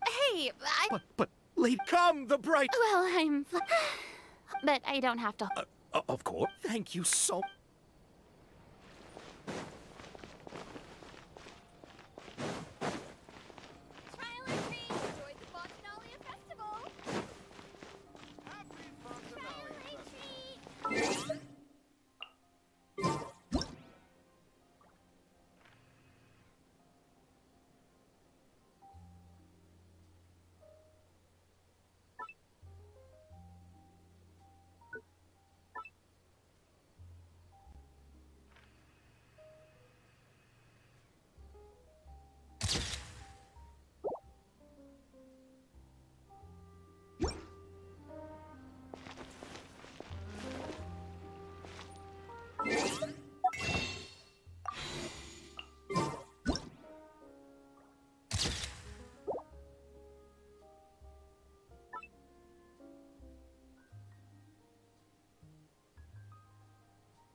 Treat!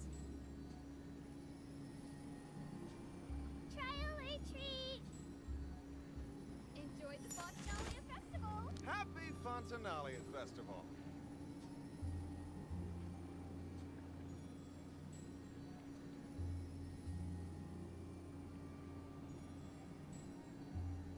Trial or treat!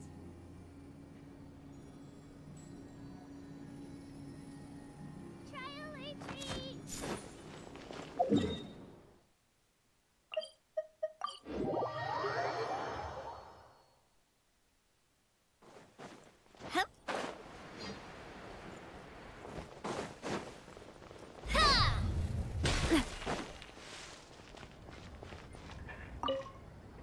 Oh, I didn't expect to meet you here. I've been told that this is a beverage called Fanta. I quite like its unique taste. The slogan, a font of refreshment, is rather catchy as well. I'm starting to wonder if I could incorporate it into our cultural exchange initiative. What would happen if we were to add some sprigs of mint into Fanta? I believe this is an idea worth testing. Or perhaps we could even take it one step further and mix in an equal amount of milk tea medley. But for some reason, I suspect that experiment wouldn't turn out well. Thanks to you, the film was successfully completed and the Yashiro Commission secured a collaboration project with the Palais Mermonia. If another opportunity was to arise in the future, perhaps I should take on the chance to act as the protagonist. Or perhaps you think the role of villain would fit me better. Thank you for the well wishes. I will take good care of Ayaka and Yoimiya. I would like to wish you safe travels on your next journey as well.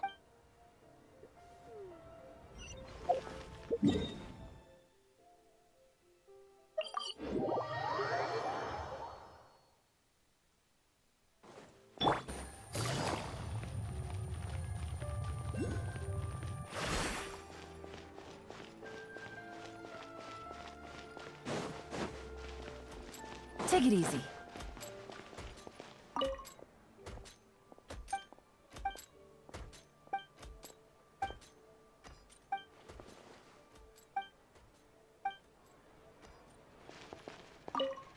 It's you. Is there something I can help you with? Interested in our couture services? Just give me the word. Thanks to you, we were also able to premiere the film in time. Its success has increased the reach of my brand. There's no need to be humble. You helped Xavier and Chevreuse, and even Kirara's told me many good things about you. They are all my friends. You've done far more than what you give yourself credit for. I am merely a fashion designer. I don't have anything else I moonlight as. But when you run a business, it's inevitable that as you make more friends, you'll also encounter all sorts of thorny issues. You scratch my back, I'll scratch yours. It's just the common sense of business. Xavier's over the moon now that he's actually won the Farina Award. Maybe I'll actually find him in the fountain the next time I see him. The demand for couture at my boutique has also increased. So much so that I don't have enough staff to handle it. Looks like I'm one step closer to achieving my dream. Anyway, you will always be welcome at Chioria Boutique. I would love to see you both again at the upcoming Fontaine Fashion Week as well. Okay, see you around.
I'm so glad we were able to complete the film.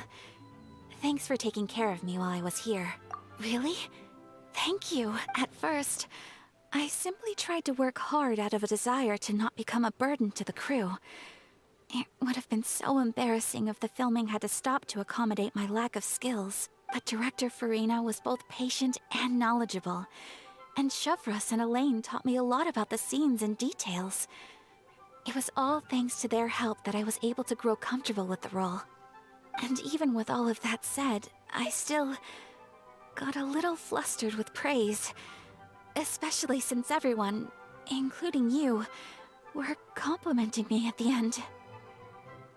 Yes, I visited many places with Yoimiya in between the filming sessions. The elegant streets, the beautiful flowers and greenery, and the dreamlike underwater world. Everything I saw will shine like stars in my memories. It also brings me joy to think that perhaps you've marveled at those exact wonders as well.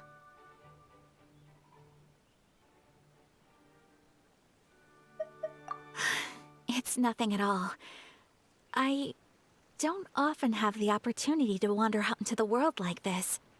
Not only did I make many new friends during this trip, I also picked up many new skills from everyone around me. I will cherish this experience greatly. Oh, and I'm also going to bring some conch madeleines back to the Yashiro Commission as a gift. If we could enjoy them with some coffee... Perhaps it'll feel as if I'd never left Fontaine at all. Thank you for looking out for me. Please do take care of yourself during your adventures as well. If the stars align, we'll see each other in Inazuma again.